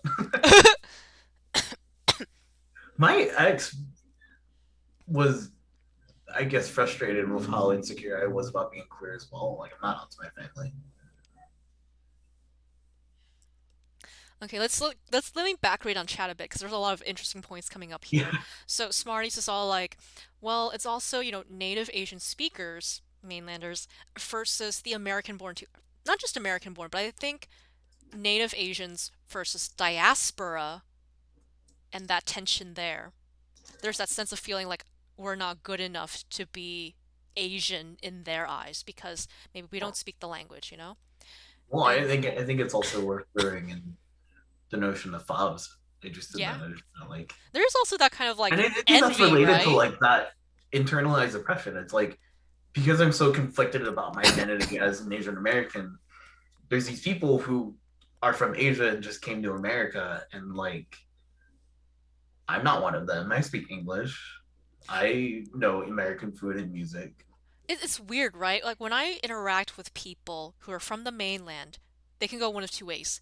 Either they're envious of the fact that I'm assimilated, Hmm. or they respect me way too much for knowing English. There's that kind of weird exaltation of like, we speak the colonist tongue. Right. But, and then Hina got into, I just want to be normal, aka white and Christian, so That was a people say, comment on my ah, I comment. got you. Okay, let me keep Um, going through. And then you but I want brought up, to actually. I'm curious about this. Do you think like that professor made that comment because they exoticized you as a female presenting person in that context? I mean, it's very easy for me to feel like a lot of the white people, white men, white cis men in my life have a certain degree of yellow fever. Yeah. I have experienced that in my chat even, Yeah. where someone is like really weird with me and like way too flirtatious. Really want to get to know you. Yeah, it was kind of sketch, and I'm like, So don't, weird. don't, don't, don't, That don't. makes me so cringe. It was really cringe. But yeah, and then you brought up the shorthand of like American-born Chinese ABCs versus FOBs, fresh off the boat. Though at this point in the immigration patterns, it's more like fresh off the plane because Same people will idea though. buy But tickets to America one way and just never go back. So they're undocumented immigrants here. yeah, which is a whole separate issue, and I think Yeah. those who came here and are still learning how to assimilate. Right, and then there was also, after you brought up those two acronyms, or initialisms rather, one's an acronym, the other is an initialism. Do you know the difference? Let's not do that right Hee. now. I'll say it for the chat. An initialism is when you have to pronounce out the letters. An Oh, acronym is when you actually say the sound that it spells out. That's why ABC is an initialism and then FOB is an acronym. Anyways, you could say Smarties, you could say AB. abconet, FOB, but you know. That's now I'm going to go on a tangent. I remember reading one time a name, like a black name, ABCDE. That's how it's spelled. It's pronounced Absidae. And I think that's really cute. Just gonna say, I'm gonna put it out there. You should name your child Absidae. But Yeah. anyways, Smarties was saying it's also sad when grandparents did such a good job of assimilating that they can't even communicate with their grandkids anymore. Wait, wait, what? Am I misreading I that? kind of see where that can be an issue. So I have a cousin in China. The cousin and his mom only speak Mandarin. So I, But isn't that the opposite of with the assimilating? mom, because she doesn't speak our dialect, Mm-hmm. and because I only speak the dialect in English, Mm-hmm. she and I actually are not able to communicate. I had that language barrier with my grandparents. All four of them. Well, my maternal grandmother is a bit better with her English and she can kind of understand me. And then I'll try to speak to her in Cantonese so that she'll speak to me in Cantonese, but then she'll just keep speaking English. And I'm like, Mama, just use Cantonese. No, yeah, and, like both my grandpas are dead now, but both my grandmas are like, "You still speak our language." I'm like, Sick "Yeah, tang, sick for gong. you." Yeah, for you. English major They're like, over here. "Wow, so smart." Okay, Hecka was saying, I was reading that a dislike for dating foreigners is the fact that they don't care about learning the language while they are willing to learn English. Wait, what? I think I missed the context for that comment. So if I were to be dating someone and I did not speak their they did not. How do I phrase this? So if I was dating someone and they spoke English and I didn't really speak English, they wouldn't want to learn my language, but they'd expect me to learn English. That's one way of reading it. I will say that when I dated a Korean guy, I tried to learn some Korean. But Okay, Korean's I also went a desirable language to learn. however, I did it the hard way. Instead of just watching dramas and trying to learn through like K-pop and stuff like that, I like pulled up the Hangul and I was trying to like write in Hangul. And Oh, then fuck. and then his mother basically said, "Oh, your handwriting's better than his." So my Hangul is better than his. At least my handwriting, at least. Yeah. I kind of, that made me think of something else, and not necessarily related to queerness, but as you mentioned, Hecka, I'm queer, so here we go. I will not swipe on guys who are like from China or from the Philippines because I don't want to take on the pressure of like helping them assimilate. That is so awkward and weird too, because there's a certain degree of you don't want to assimilate and lose your culture either. And There's there's that been a few tension. times where there's one instance where this person was messaging me, and I don't know, we had exchanged like 6 messages. I was like, sure, you can add me on Facebook. This in chat sucks anyways. He was like, good morning, handsome. And I was like, who are you? Like you're younger than me. God. Stop. Hina said it's the idea or concept that the culture or the language are lost to whatever they assimilated into, so they cannot or do not pass down knowledge, customs, etc. to their. Oh boy, yeah, I. Yeah, I've lost so much of that because none of it was taught to me. And I think part of it is because I'm the son of a one refugee. There wasn't the value or like the desire to like pass that on because it was so traumatic to hold on to, I think. That came up a lot in our classes, right? That trauma of wanting to forget what happened. Whereas Yeah. as scholars, we want to document everything and like Right. speak to those narratives. And there's this like absurd phenomenon that it's like the first generation who comes over, they have all the knowledge. Second generation completely disavows their ethnic identity. Third generation's like, Grandma, Grandpa, teach me things.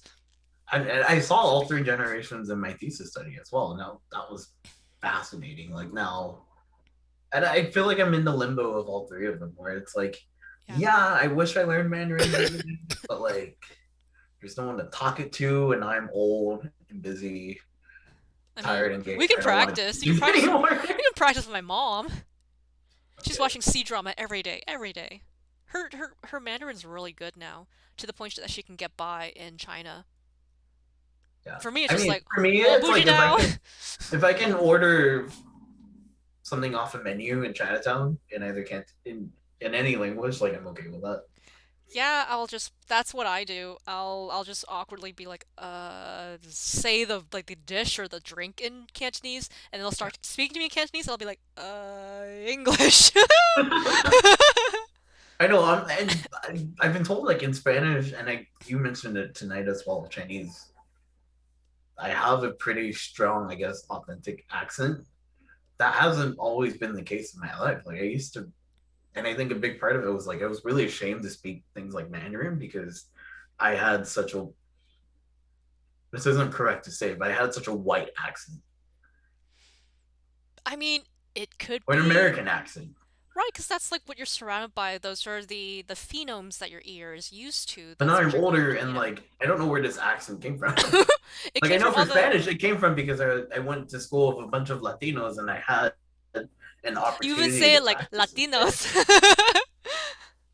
I don't even try. Like Oh, that's how I. That's what happens when I start saying Spanish words. I try to say it that way, but that's because we spend so much time in Playa del Carmen.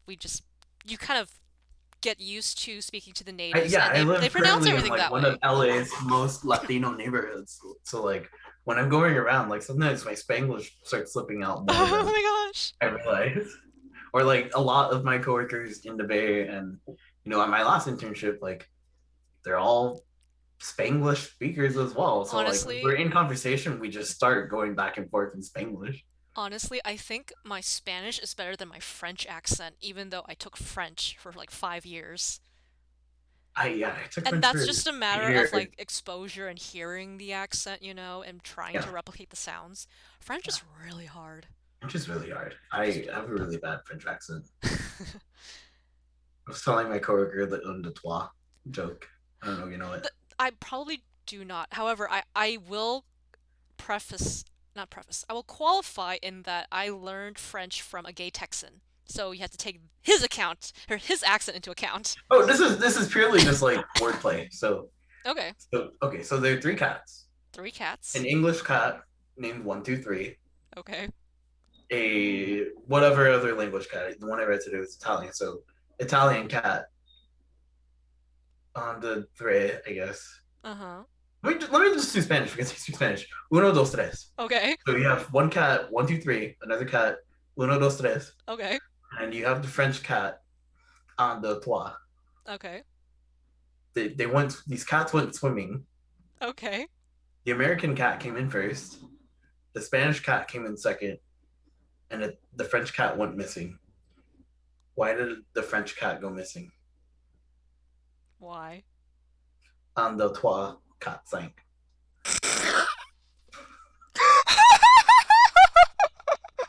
No! That's so funny.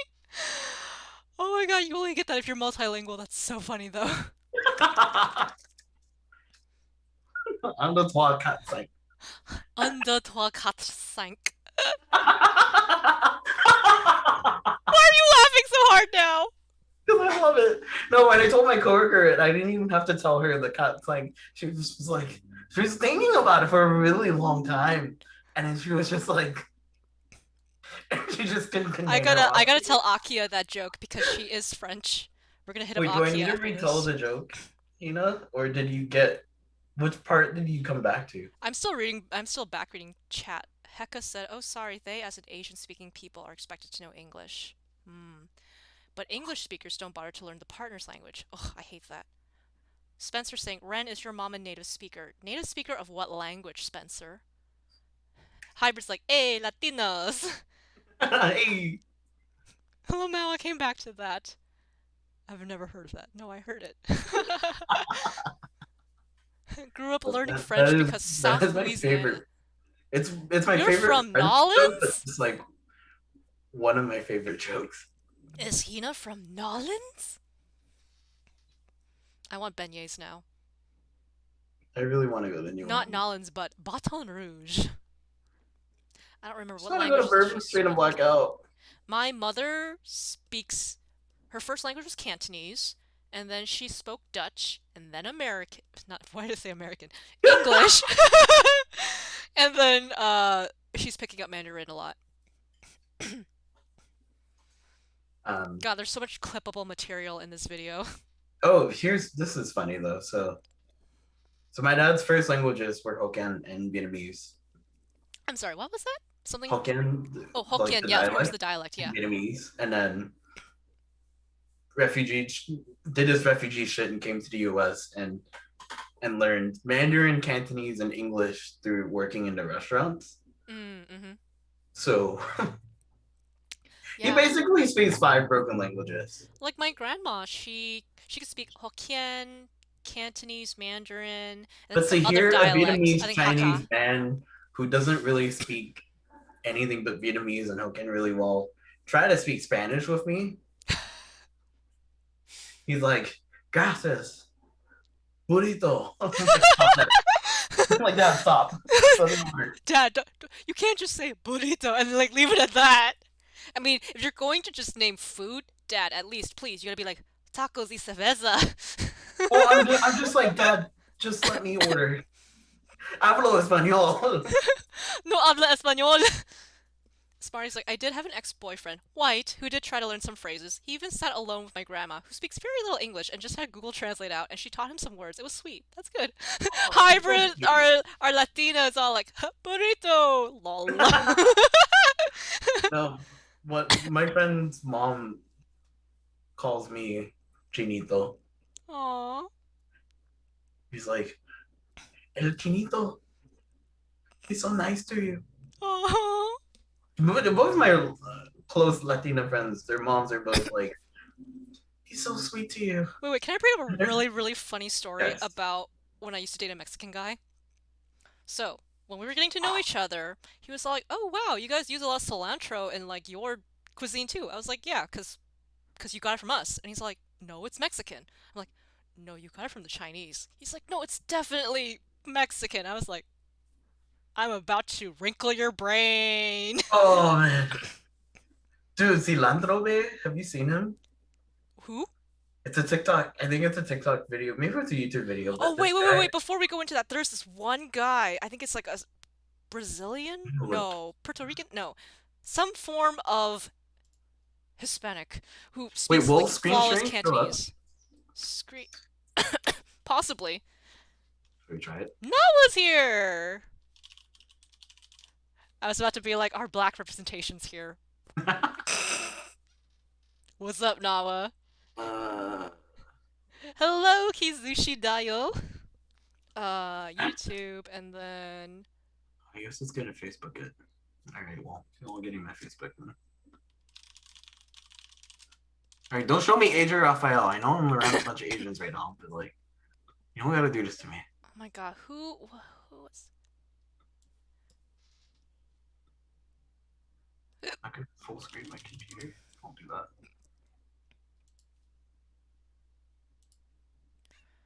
Oh my god, frickin' what's his name? Like, I'm gonna Zhao skip this ManYC or screen something? share. Oh, you disabled it. Never mind. Wait, I gotta find this guy, because his Cantonese is so good, and I can't figure out where he You is. enable your screen sharing. 1 second, I really need to find this, because it's gonna Okay. drive me insane if I don't find what his, like, it's like something... I'm gonna try to find a better video then of this guy. Man, was he from Chile? What is he? Who is he? What is his freaking YouTube? What is his YouTube? Damn it. Is it like Chilli Lucas or something like that? That might actually be his handle. It is Chilli Lucas! Dead. Oh my god. Okay, it's a Chilean and British guy speaking Cantonese. Oh crap, that's not what I meant to do. Alright, let me send it to you in Zoom. Y'all gotta see this. You can screen share this, right? Like if I why do I keep doing that? think so. Alright, so then if you play it and you screen share it, then chat will all hear it, right? Yeah. Can you enable it in, I think, security? Er advanced sharing options. All participants. Yeah. Okay. I think it should work now.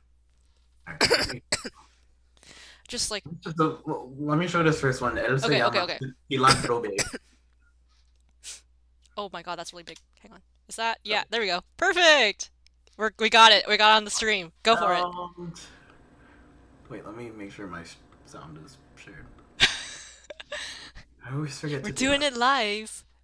Start screen sharing. Okay, got it. Oi, Oh! that's not working. What? Sorry. Clearly don't know how to use my computer. You know, I live on Zoom. Alright, cilantro bay. Cilantro bay. Es inteligente. Mira, como ahí también tiene que estar abajo, ¿no? Mira, mira.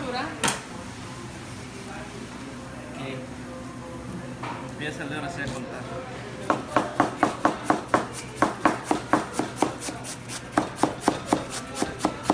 Oh, so that's how they do it.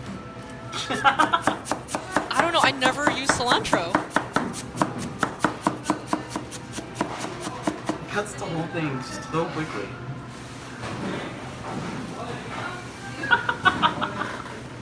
I'm like mesmerized by this man.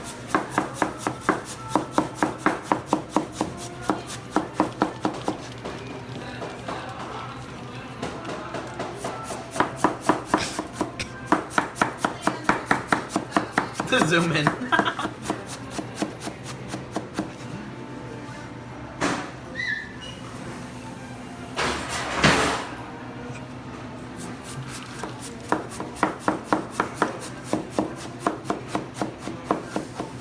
I'm mesmerized. Just mesmerized.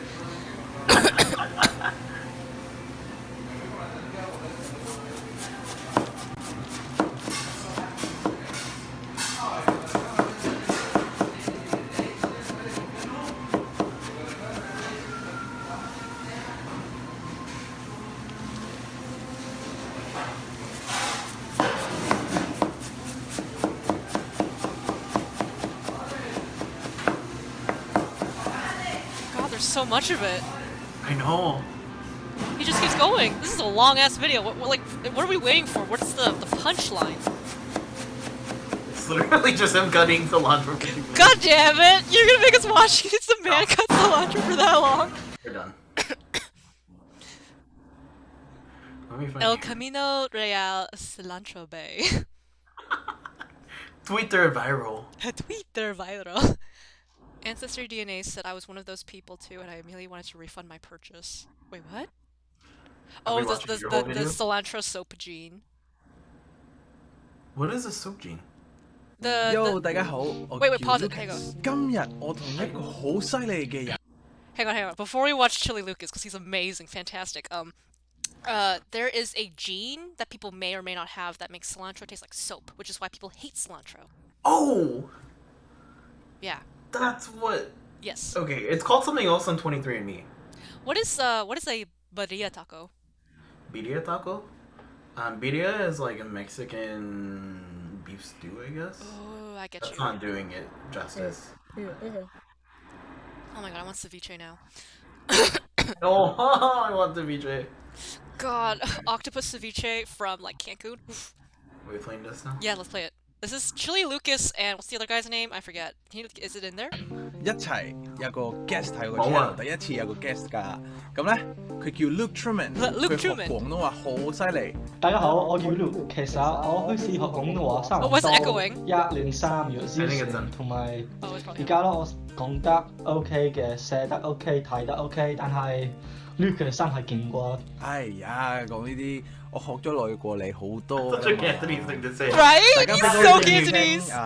Luke 啊，佢真係好犀利嘅。佢咧好自己學犀利啊啦，第一之後咧佢又識睇識寫，又識講好多嘢。真係我覺得，好多嘢如果我睇翻我自己一好多年幾學緊廣東話嘅時候咧，佢一定識多過我好多嘢。所以 Luke，我真係 admire 你，我覺得你好勁嘅。You did the Chinglish. 咁咧。多謝你。唔使客氣，唔使客氣。好，咁我哋今日同 Luke 想講幾樣嘢啦。你有冇啲嘢想介紹自己啊？例如你喺邊度嚟㗎？你 Luke？其實咧，我係英國嚟嘅，我細都大住喺英國，但係 You can tell he has 喺 like more 大 of a 學 slight 嗰 accent 陣， than 我 Chilli 彈 Lucas. 乒乓波，係同埋我識咗好多香港朋友，同埋之後我有香港嘅女朋友。其實 It's 同 his 我 intonation. 女朋友同啲朋友 Really 都 bothers me that 去 there's 餐 no 廳 and 食飯 Chinese. 飲 There's 茶 no 咁樣，同埋 There's no 佢哋都用 substitution 廣 for the 東 word 話 and. 溝通，所以 Ah. 我真係想同佢哋溝通，同埋佢嘅屋企人，同佢啲朋友，係啊咁咯。哦，犀利！所以你因為想同嗰啲朋友傾偈，你就想學廣東話㗎啦。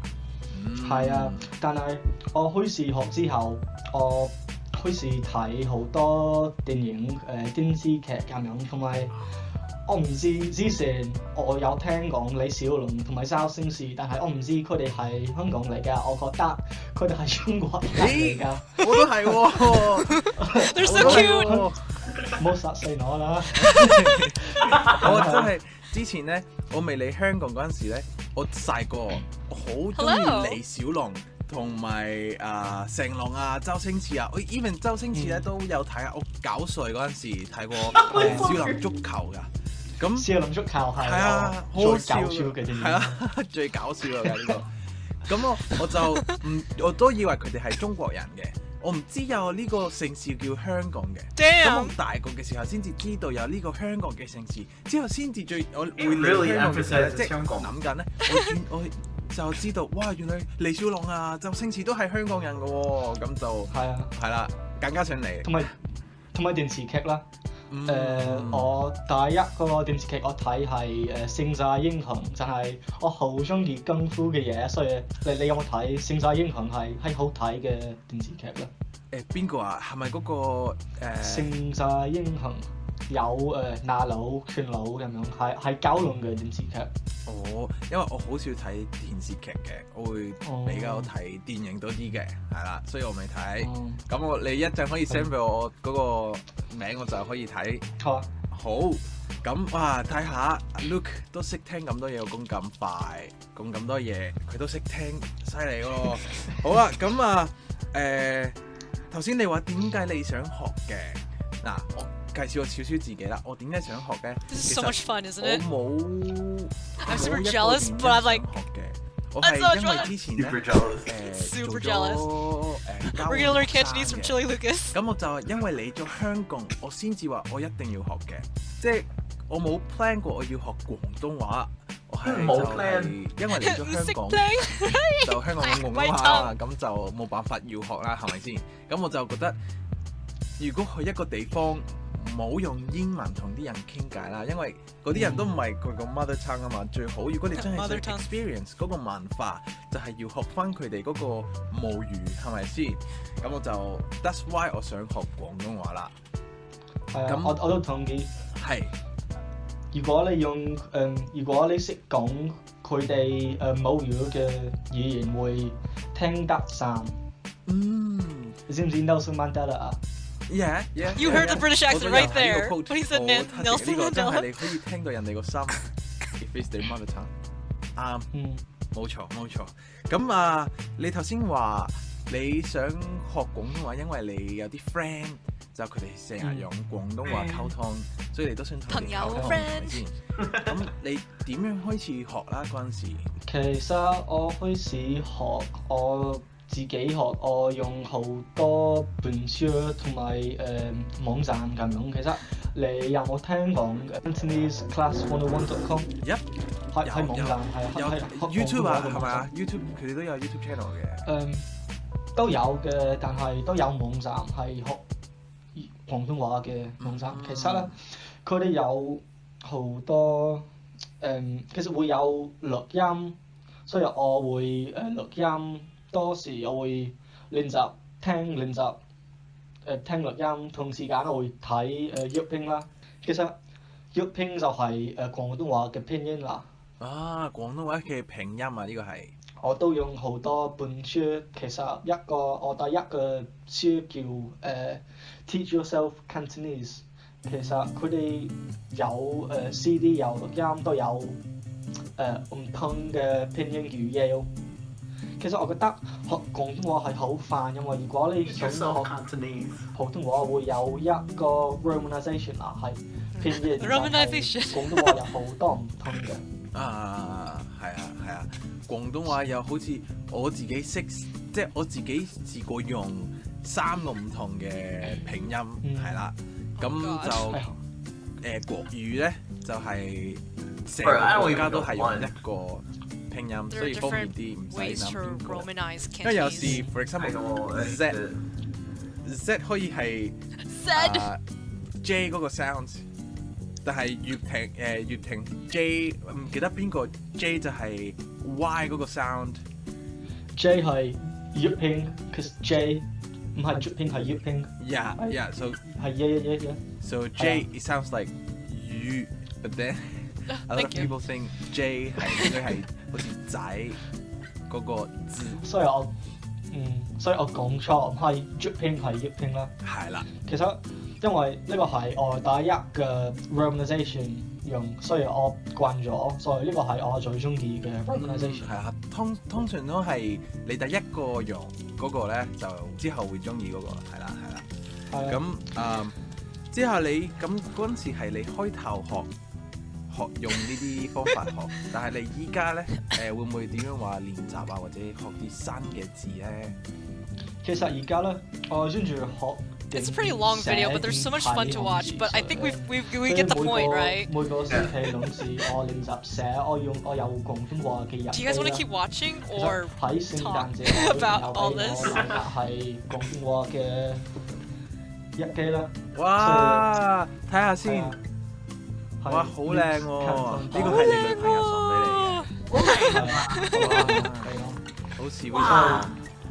係啊，所以兩個每個星期兩次我會練習睇漢字。Oh my god！我覺得你擺嗰度，大家睇呢個係一個小朋友嘅小好似我都朋友，係咁，好似小朋友寫字咁樣，係咪？其實都係英文，我寫底都係好似小朋友。即係你本身寫字好似小朋友咁樣，係啊，冇錯啦。咁不如講少少我點樣學啦。咁咧，我睇書咧，我係唔得嘅，因為其實我有 ADHD 嘅，所以我都係，我有 ADHD。所以我睇書咧一個冰水，即刻 distract 或者即刻有其他嘢要搞，同埋有試過睇好多頁咧，我都唔知我睇咗乜，所以係 for me 睇書係有比較難嘅，咁我就會係啊，我中意睇片啊、睇戲啊，咁同埋同人哋傾偈。我有一個好彩咧，就係我喺香港可以周圍同人哋練習嘅，所以我學咗講嘢先，之後慢慢 Andy, 學 pause. So Hina's asking, do other languages not have a thing similar to Japanese in which you pronounce English words in a quote-unquote like Japanese manner? For instance, you wouldn't say hamburger with the hard English pronunciation. You'd say it as if it was like a Japanese word, like, or I can't even do the hamburger example. For me, it's like the Starbucks example. Starbucks, that's like the katakana. Yeah. In Cantonese, we have a lot of those kinds of loan words and like ways of saying locations. For example, San Francisco is Sanfansi, or what else is there? Jujinsan, What is that one? San Francisco. Isn't that like the actual Chinese though?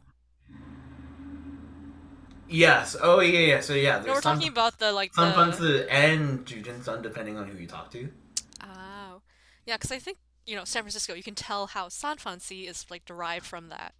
I looked it up once. There's a really interesting list with Mandarin, at least.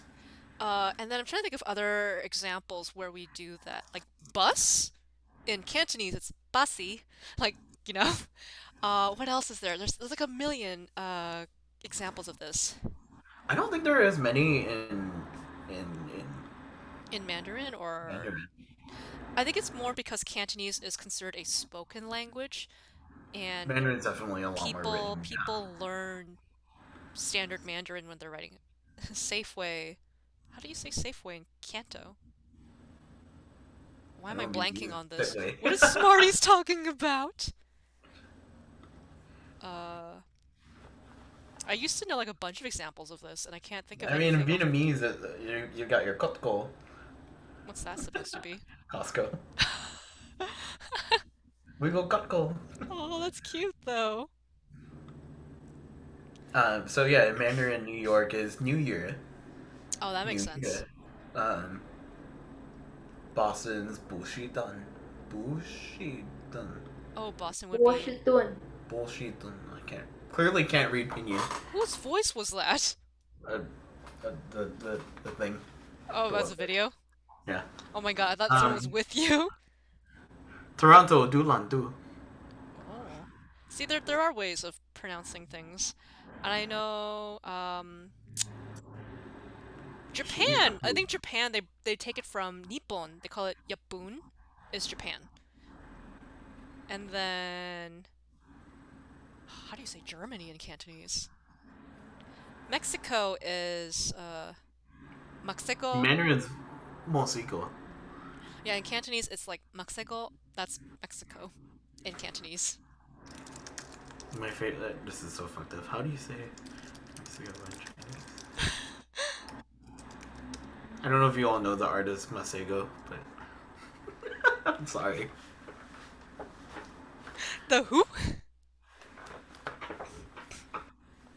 Are you about to show us some not safe for work erotica? No. Okay, okay, okay. I put it in the chat. Because you had to read it to. Basically, what Tina Art walked in on was us dovetailing away, not even dovetailing, we just like went on a tangent away from the whole being queer and Asian American and just started talking about linguistics, basically. Yeah. We just went wild. There's a Wikipedia article. Oh, that's right. We started with cilantro bay because I was talking about my ex who thought cilantro was a Mexican thing, but I'm just like, it's a Chinese thing. We brought it here. And then from that, I was like, who's that guy? Who's that one Latino guy who speaks really good Cantonese? And then that's how I was like, Chilli Lucas, that's the one.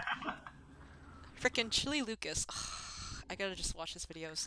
There was one where him and Luke talk about their blunders when they're learning the language, and like instead of saying that he was like sweaty, he said that he was wet, with the implication that he was like horny Oh. on a subway in front of like a bunch of Cantonese old ladies, which is like that is the experience. Jesus. Chinese English loanwords, are they all in Mandarin or are they Canto too? They are mostly. Well, there's a character, so I guess you could pronounce it, but. I'm gonna take a look see. Um. Yeah, I forgot this was a thing, but there are some more. They're more likely to use Chinese or English acronyms in Oh yeah, this is Chinese. this is Mandarin. It's all pinyin. But like PPT for PowerPoint. Like Chinese people would literally say PPT or karaoke. But karaoke is like a Japanese word, isn't it? But like what this Wikipedia says is like they'll write like kara in Chinese pinyin or like Chinese Oh. characters and then just put O and K.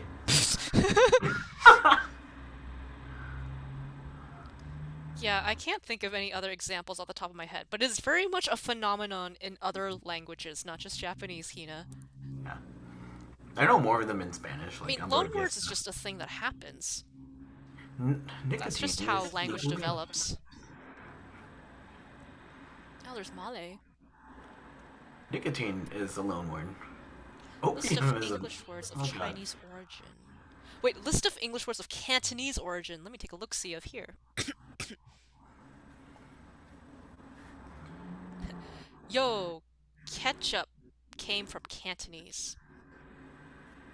Because it's ketchup, and they call it catsup, which became Yeah. ketchup. Oh yeah, I know loanwords are the thing. I think it was just more so... Like the pure in a moment curiosity. Yeah, no, as I've Do you say forgot. with the hard Englishy pronunciation? No, we say it the very Asian way. Yo, I'm really hungry. I want to like go downstairs and get more food. Are you all having fun with this broadcast? Because we are so far off topic now. We just got on tangents. Oh my god. This is how it goes. This is what I love about doing this, though. Yeah. And I think, at least in the case of IRLs, they wanted to like, because it's getting late for like everybody. This is a fun time. I'm glad you're enjoying it, distillery, or distillery. I'm sorry, my words. Learning a lot, remembering stuff. Excellent. Shall we teach them Chinese? Moa. Msai. 唔使 我識聽唔識講，哎呀。Oh my god, I'm gonna show this to all of my aunties and uncles, and they'll be like, "Oh, Oh, you remember all that? You could have learned Chinese in uni. Well, it probably would have been Mandarin. Not many places offer Cantonese. Outside, you go ambulance. Yucca ambulance. Dim kaya. You lost me there. You lost. Oh my god, you know what drives me crazy? When people pronounce Chinese food the American way? Like lo mein. Oh man, God. It's, what is it, like, lo mein? Or like lychee, it's lychee. Yeah.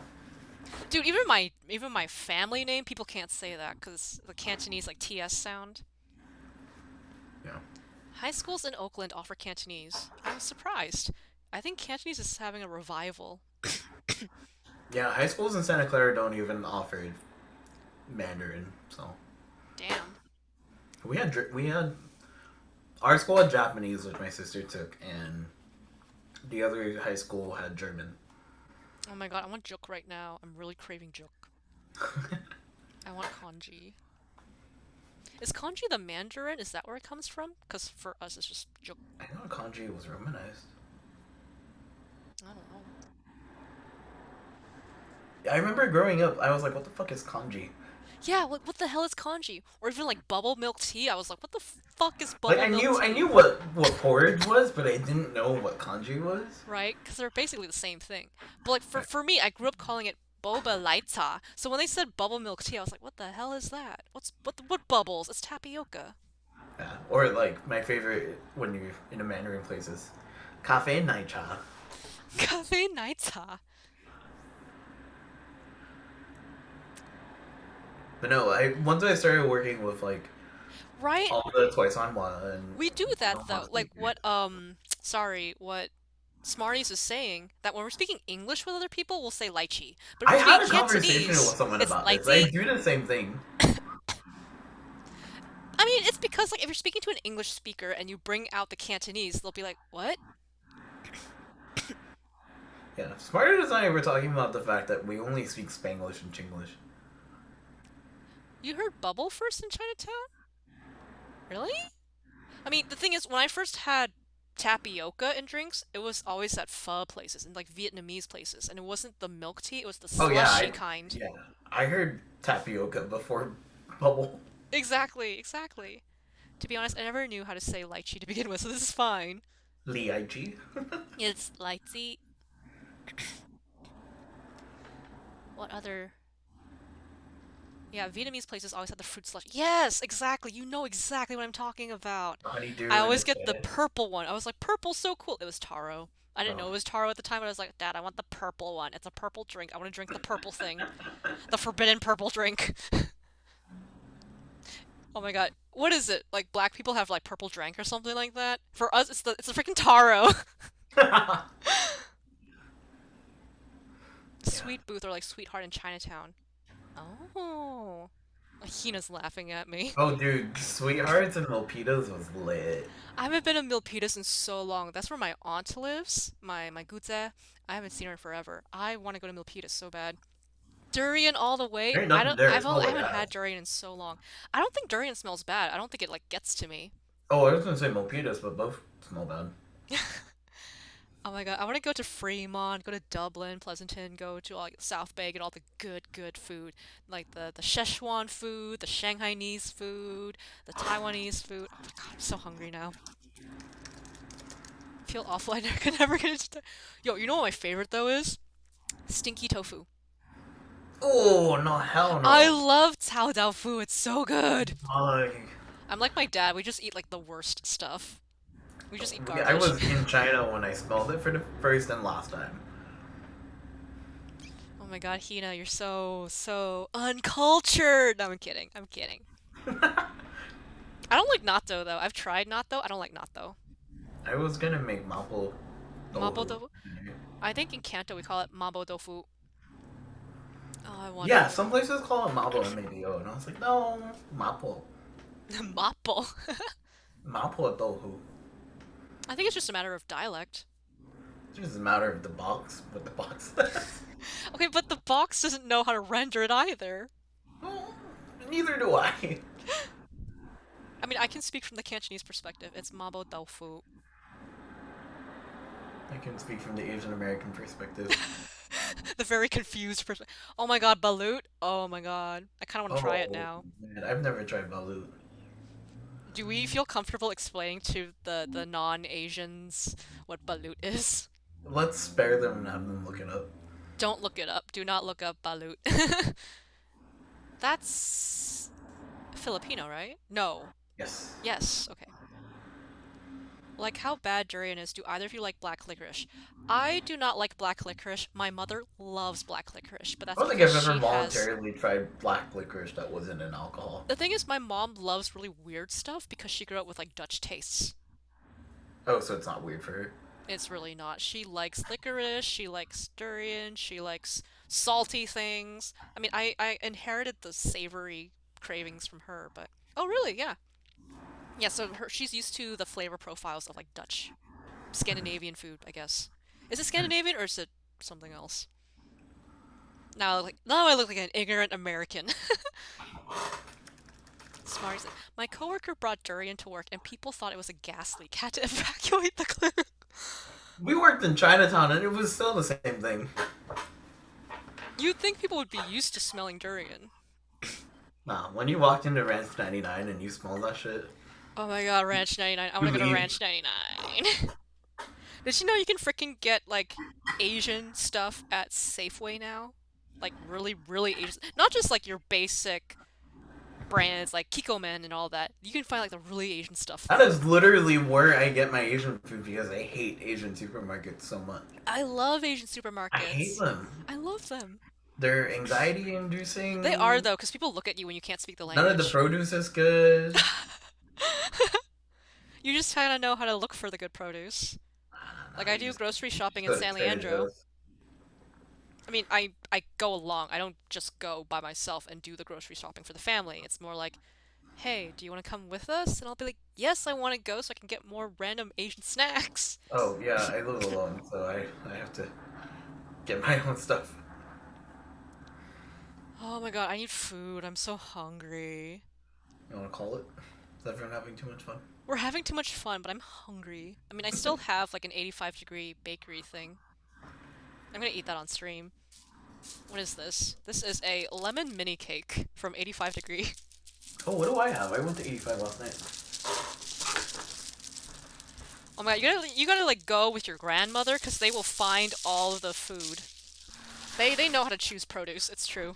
Is this an 85 thing now? I got This is the 85 tomato. degrees. We are not Tomato. sponsored, but we're gonna eat their food. Turn off my virtual background. Oh my god. Tomato. We're just showing off. We're like unboxing food. You know, at this point, I don't care what people can see. So that says feminist is fucking Oaktown. So 85 is so good, Hina. I their miss it. coffee was so bad. Huh? I hate their coffee. I like their salted cheese. I don't like salted cheese. I love salted cheese. We are different people. There's nothing wrong with that. We should embrace our diversity. That's not what America taught me. Hybrid's like, bruh, it's almost midnight and y'all are making me hungry. Go make some. What do you normally cook, Hybrid? I don't want to be like super racist and be like, tortillas, quesadillas. Dude, I'm supposed to be intermittent fasting, and I haven't even eaten dinner yet. Oh my god. Now I gotta ask, what is everybody's favorite taco fillings? Al pastor. I usually default to al pastor unless they offer buche. Mmm. I like tripe for some reason. I just love tripe. Yeah.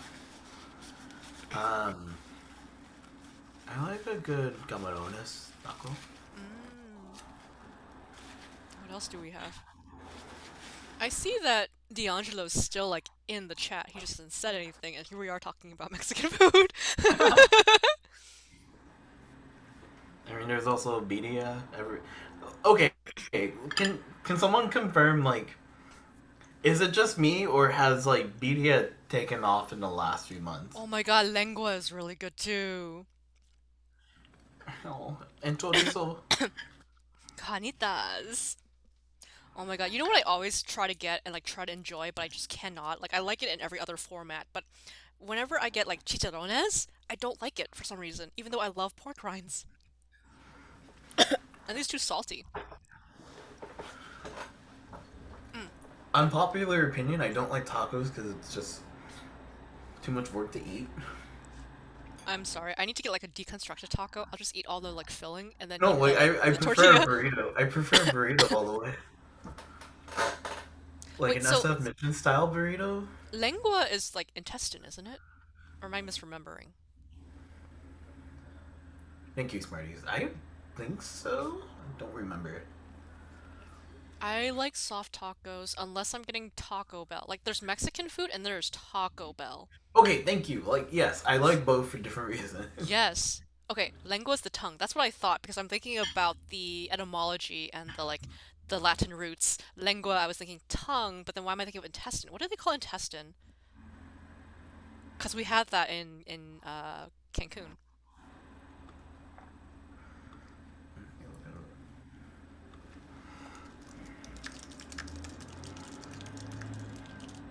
I'm gonna look it up. Intestinos. No, that can't be it. It says tripitas. Oh, tripe. Yeah. I guess intestines are tripe, right?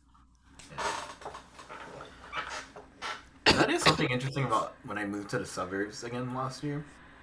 I've since left, but I'm sorry. I think some it's of my cake went down my air pipe.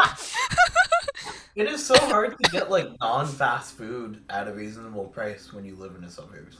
Yo, I had the opportunity to get frickin' Taco Bell today, and it's like, you know what? I appreciate you, brother of mine, going out to get Taco Bell for me. I'm just gonna eat a sandwich today. I've had too much junk food. I need to have just a Something. sandwich and be happy with that. Have you tried the QP mayo? The Japanese mayo? Not on its own. I've definitely had it in like Japanese dishes though. I mean, I'll put it in like sandwiches. It's so good. Yeah, So good. it's good. Hina's like, I will die for QP. Wait, now that we're talking about like Japanese food products, gotta ask all of you what are your favorite Japanese drinks? Because I love Kelpico. I'll have, what else is there? Ramune. Um, nope, don't ask me this. Hina, go, just go for it. Tell us all the things you like.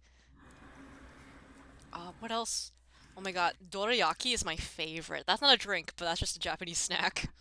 It's the like little pancake and then they put red bean in it, the azuki. That's the I can't dorayaki. eat red bean. It makes me want to throw up.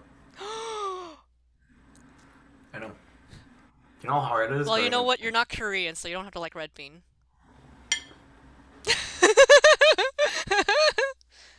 Touche. I don't know why that's a thing. Why is that the stereotype? Why do Koreans like red bean so much? I mean, Chinese people love it too. Well, yeah, I am proof of that. But we don't sugar it as much because you know like tongsoy when you have the red bean one, it's just beans and then some sugar. Maybe that's why I don't like. I don't know. Smarties likes Japanese candy more. Japanese drinks are too sweet. It depends on the brand you're getting and like what the product is, I think. Because if it's like itoen and it's just tea, it's not sweet at all. But I'm trying to think Japanese candy like konpito, but you have the red bean tongsoy after banquets. No, not just banquets. We have it all the time when we get like Chinese food. Pocari's so good. Pocari Sweat, Calpis. Suntory makes good teas. Oh my god. Hina, did you see that tweet I made? Can I tell you guys like the super embarrassing story that I think everybody needs to hear now? Okay. So there's this guy like he was talking about how his favorite whiskey brand Suntory, and I was like, why does that sound so familiar? Why do I know Suntory? And then cue a couple of weeks later, I'm looking at my old archive online, like my fanfic thing, the AO3. I'm looking at it and I read my fanfic and I'm going through it and I'm just like, holy shit. I researched Japanese whiskeys and I used Suntory in my freaking baseball anime Closer by the Chainsmokers AU fanfic. And that is why I recognize the brand that my crush likes. And I fucking hate my life. Because why? Why is it so specific? Dead. Just perish, dead, wasted, wasted. Wasted. Oh, matcha tea's pretty good. I prefer genmaicha or hojicha. I think matcha's kind of the. I'm sorry I have to say this. It's I the don't like basic matcha. bitch of I Japanese don't like teas. matcha. Matcha's the basic bitch of teas. However, if you get like ceremonial grade matcha tea, then I will pull back on that opinion. The In my foodie's opinion, it doesn't coming out. matter. I'm not a tea drinker. I don't like tea. Are you a coffee drinker? What kind of coffee do you like? I'm honestly not that picky. Just not like my friends always love to tease me like how much I hate Folgers, and I'm like because I drink it black. I take You, my you drink coffee it with black. sugar and coffee, so it doesn't matter what kind of coffee your base is. Like you're gonna dump it Hina, with shit anyways. isn't gyokuro just a higher grade of matcha though? Like those three things you just named, aren't those all just matcha but of different grades? Or I think that maybe it's a different level of oxidation and that's why it gets categorized differently or something like that. Shochu So true. is. But yeah, I mean, I like unpopular opinion. I like Starbucks. I It love doesn't. Starbucks. Starbucks is fine. I hate Pete's. I know Starbucks is like capitalist BS, but I It's not love. as bad as other No, companies. no, yeah. Pete's is. I don't like Pete's. Yeah, Smarties is saying, I like the freshness of matcha. Genmaicha is a more roasted profile, right? Yeah, because it has the toasted rice in it, and then it also has, I think, some of the green in it. Um, is matcha fresh? I've been drinking a lot of matcha lately, but it's like this weird blend of like lemongrass or jasmine in the green tea, in the matcha, so I'm just like, well, I don't know who bought this, but I'm drinking it. Yeah, Gyokuro is grown in the shade compared to the others. Genmaicha is a brown rice blend. Oh, I love Genmaicha. I like Starbucks for their fruity drinks, but Pete's for their coffee. See, I think Pete's does have like slightly better coffee in terms of quality, but I'll still drink Starbucks' like freaking lattes and stuff like that, like the fraps or I whatever, all the don't. like garbage sugary drinks. I don't like the way that you order at Pete's. I don't. I just don't like everything about it, and I don't think their coffee's that good. How is sencha the opposite of matcha? My brain's just trying to keep up with all these things. My OC, my persona OC, the inside joke was just like, "What are your thoughts on Genmaicha?" He's like a tea connoisseur, so he'll just like go into chat and be like, "What are your thoughts on Genmaicha?" But you know, I mean, if you want me to choose a chain, Pete's all the way, or not Pete's, Phil's all the way. If I had to choose a coffee, I couldn't choose a chain. I'd choose like this one cafe in Burlingame that does a really good chai latte. Oh, I get you. That's what you mean by opposite. We are now saying that powder is the opposite of whole leaf. All right then. But yeah, I mean, yeah, individual coffee shops are obviously way better than any chains. But Yeah. um, I what hear else? that the Canadians like Tim Hortons. I've never been, but I hear it all the time from Canadians, Tim Hortons. Oh yeah, it's a yeah. Um, when I was in New York, I went to this one Puerto Rican owned shop, and I was they did a sorry, go rum on. infused cold brew. Smarties, I was totally just giving you shit. Like, it's fine to be basic. I also enjoy pumpkin flavors. I was telling people on the timeline, like, I am so ready for PSL season because then it means everything's gonna be pumpkin flavor. I've never had a PSL. I think I had one just because I was curious. I've been a Gold Star member since 2013 and I've never had a PSL. I think you need to have a PSL because 2021 we are coming out of the darkest timeline, and to acknowledge that, well, I mean it's gotten pretty bad with Texas, but But I don't know. Flavored lattes are really not my thing. I think lavender or rose lattes, like floral lattes, are really good.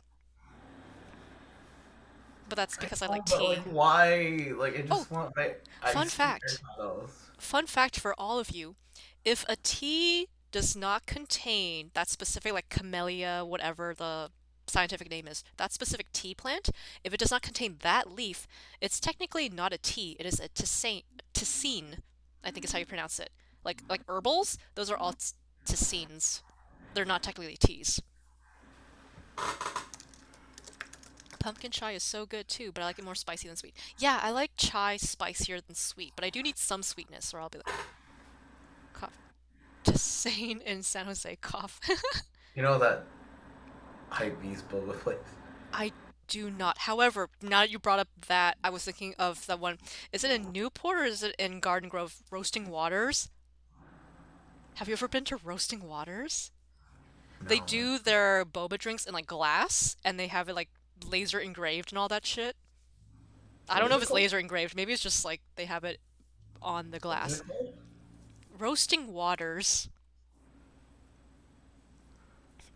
Water. Oh, there's a bunch. God, I want to go back to Roasting Waters One in because Long you get to Beach. keep the bottle is the thing. So you order your drink and you keep the really cool glass bottle. And I lost my Roasting Waters bottle. There are so many places that do glass bottles. Though. Like, I finally went to what's it called? Snow machine? Snow monster? Snow monster. I think I've been to a Snow Monster. Is that the one where they do the folded ice cream thing? Maybe. I Or don't is it know. the shaved ice?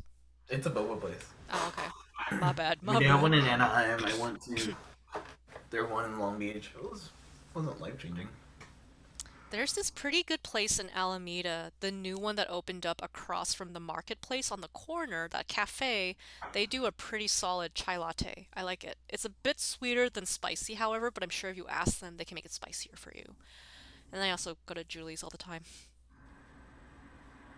Oh my God, I was talking to Courtney Vinnies, who is a voice actor in the industry, and she grew up in Alameda, and we were just going back and forth. I was in chat. I wasn't like on call with her, but we were just talking about the area, and it's like, "Oh, I miss Berkeley Bowl. I miss this. I miss that." It was so much fun.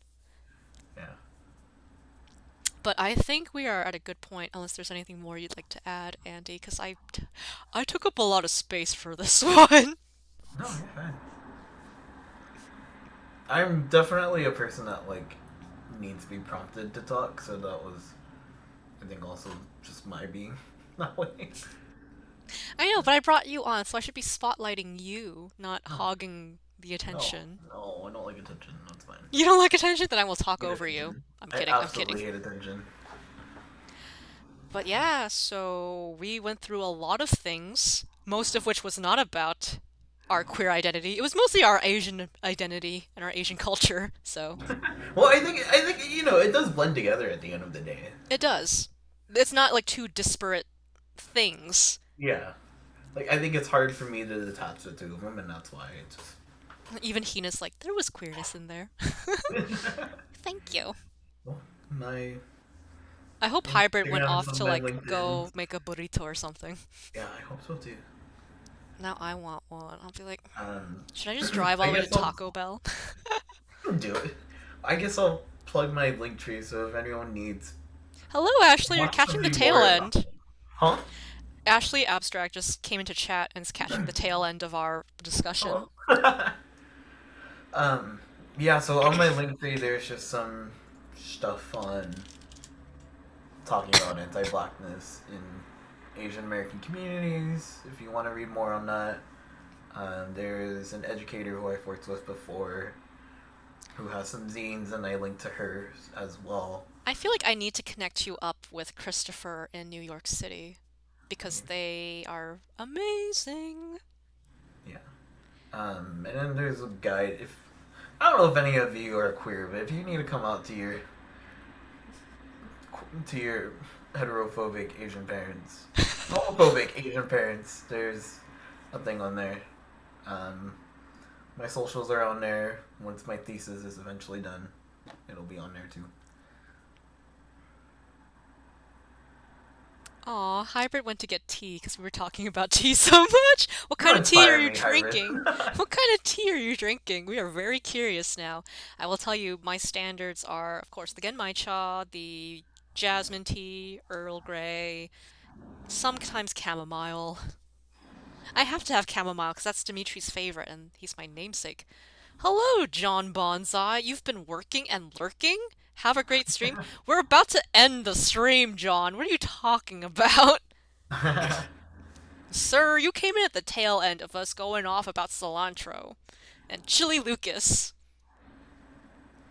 Should I plug my thesis though? Plug your thesis, by all means. Please plug your thesis. For all I know, UCI people are watching right now. Because I plug this on my professional Twitter.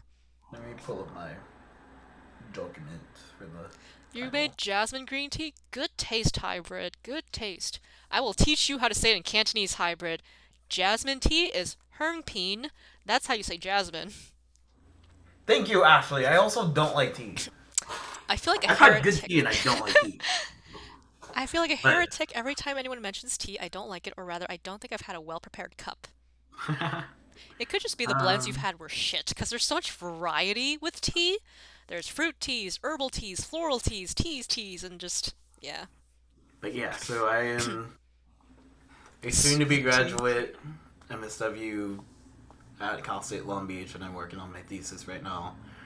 Don't go to grad school. This shit's soul-sucking and awful during COVID. I was starting to think about grad school. No, don't. But I want to go into game studies. Okay, fine, maybe. But, yeah, so I hope I can call my thesis this, but Bridge by Culture, exploring acculturation and identity development among Asian American young adults, like Smarties, like Ren, like myself. So yeah, I interviewed 38 people, and they told me their life stories. And I got 20 hours of interviews to look over by myself. Because I was at fault for some of that. I was one of those interviews. because, you know, marginalized oppression. And yeah, I probably will eventually do like a Zoom type presentation on it. So if you want to stay connected, let Ren know. Or just hit me up on Instagram. Just hit him up on Instagram. It's in the link tree that I will do again. Ta-da! Oh, that totally fucked it up. Okay, well. Yeah. Oh, you well, wanna- it's the same handle anyways. I think I changed I it. mean, you gotta have to do it like, you have to write it out It's fine. I just added myself, so like that, I it's think. the same handle. It doesn't matter. But yeah. Woohoo! Yeah, so we are ready to wrap up because I'm hungry and Andy has a life, unlike me. So, thank you to everybody for coming to this event. We will, of course, post it on YouTube where everybody can hear my atrocious Cantonese. And it'll be fun. If you do want to learn more about at least the Chinese American experience, by all means, feel free to DM me, ask me about. Oh, I forgot to do this. Hooray! Check out the Discord if you feel so inclined. Do not join though if you're in like a million servers like me. It'll stress you out. But that is kind of our like workshop space, network space, safe space, communal socializing space. It's all the Wanna add me to spaces. that too? Oh my god, Hina. Hina! Alright then, Hina. like, subscribe. Don't forget to leave a comment. Can't wait to actually catch it later in VOD form, because dang, my sleep schedule messed up. I will export it as soon as I can, and I will like write up an entire description of it, get all those SEO words in there, and the tags and stuff. Woo! Yeah. It I expected it to be more really dense academic stuff, but it was just us being like, white people. But not really. Honestly, though, I think that is an essential part of being an Asian American. Just critiquing whiteness. You know, we're also fucking Asian American studies majors. Like, we That's have true. degrees in criticizing white people. We have degrees in criticizing I'm white getting people. a master's degree in helping people who've been criticized by white people. Someone It's clip crazy. that. Someone clip that. But anyways, again, disclaimer, when we say white people, we mean it in the hyperbolic form, and we're referring to the whole like white guilt, white privilege, the systemic oppression of, you know, black, indigenous, people of color, all of that. Colonization. Ashley. I'm glad that we have people in our chat who are white, who aren't just kind of like, oh, they're I talking about greatly me. appreciate down white people. Like, I have a few good white friends, and I'm like, you're a down white person. Thank You you. are a credit to your race. There was one time, so I used to work at a theater in San Francisco, and these white people would just not leave so we could get ready for the next show. And I went to my friend who I currently don't know how to like gender them because they're transitioning. And I don't remember their new name. So this friend, I was just like, friend, you're currently a tall white man. Can you go tell them to leave so I can do my job? And he's like, sure. And they left. They listen to the white man. I was being nice to them. I wasn't even like I was like, hey, we gotta like we're gonna close up soon. They're like, oh okay, and they just kept talking. I was like, help. But yeah, just to recap for Ashley, the conversation kind of went into let's preface it with like, yeah, we know about the whole like white people stuff, and then it's like, okay, but then you have to break it down into like, there's like colorism in Europe, and then there's like some more nuance to it, and then we went into in the Asian America, it's not this entire monolith, and then We had a good we dialogue as well yeah, about we like just we just just all over um the place. our experiences in college and how that kind of played a role in Yeah. our coming of age as Asian Americans. Yeah. But we won't rehash the entirety of the video in this like 15 minutes or whatever. But yeah, let's sign off so that you and I can get some sleep. Sounds good. All right then. Thank you Thanks for hanging, again. y'all. Yeah. Redo the entire stream just for me. Yeah. All right. I'll see you in the server, Ashley. Thank you. That is my admin, my fantastic administrator. Whew. Good night. Right. Bye.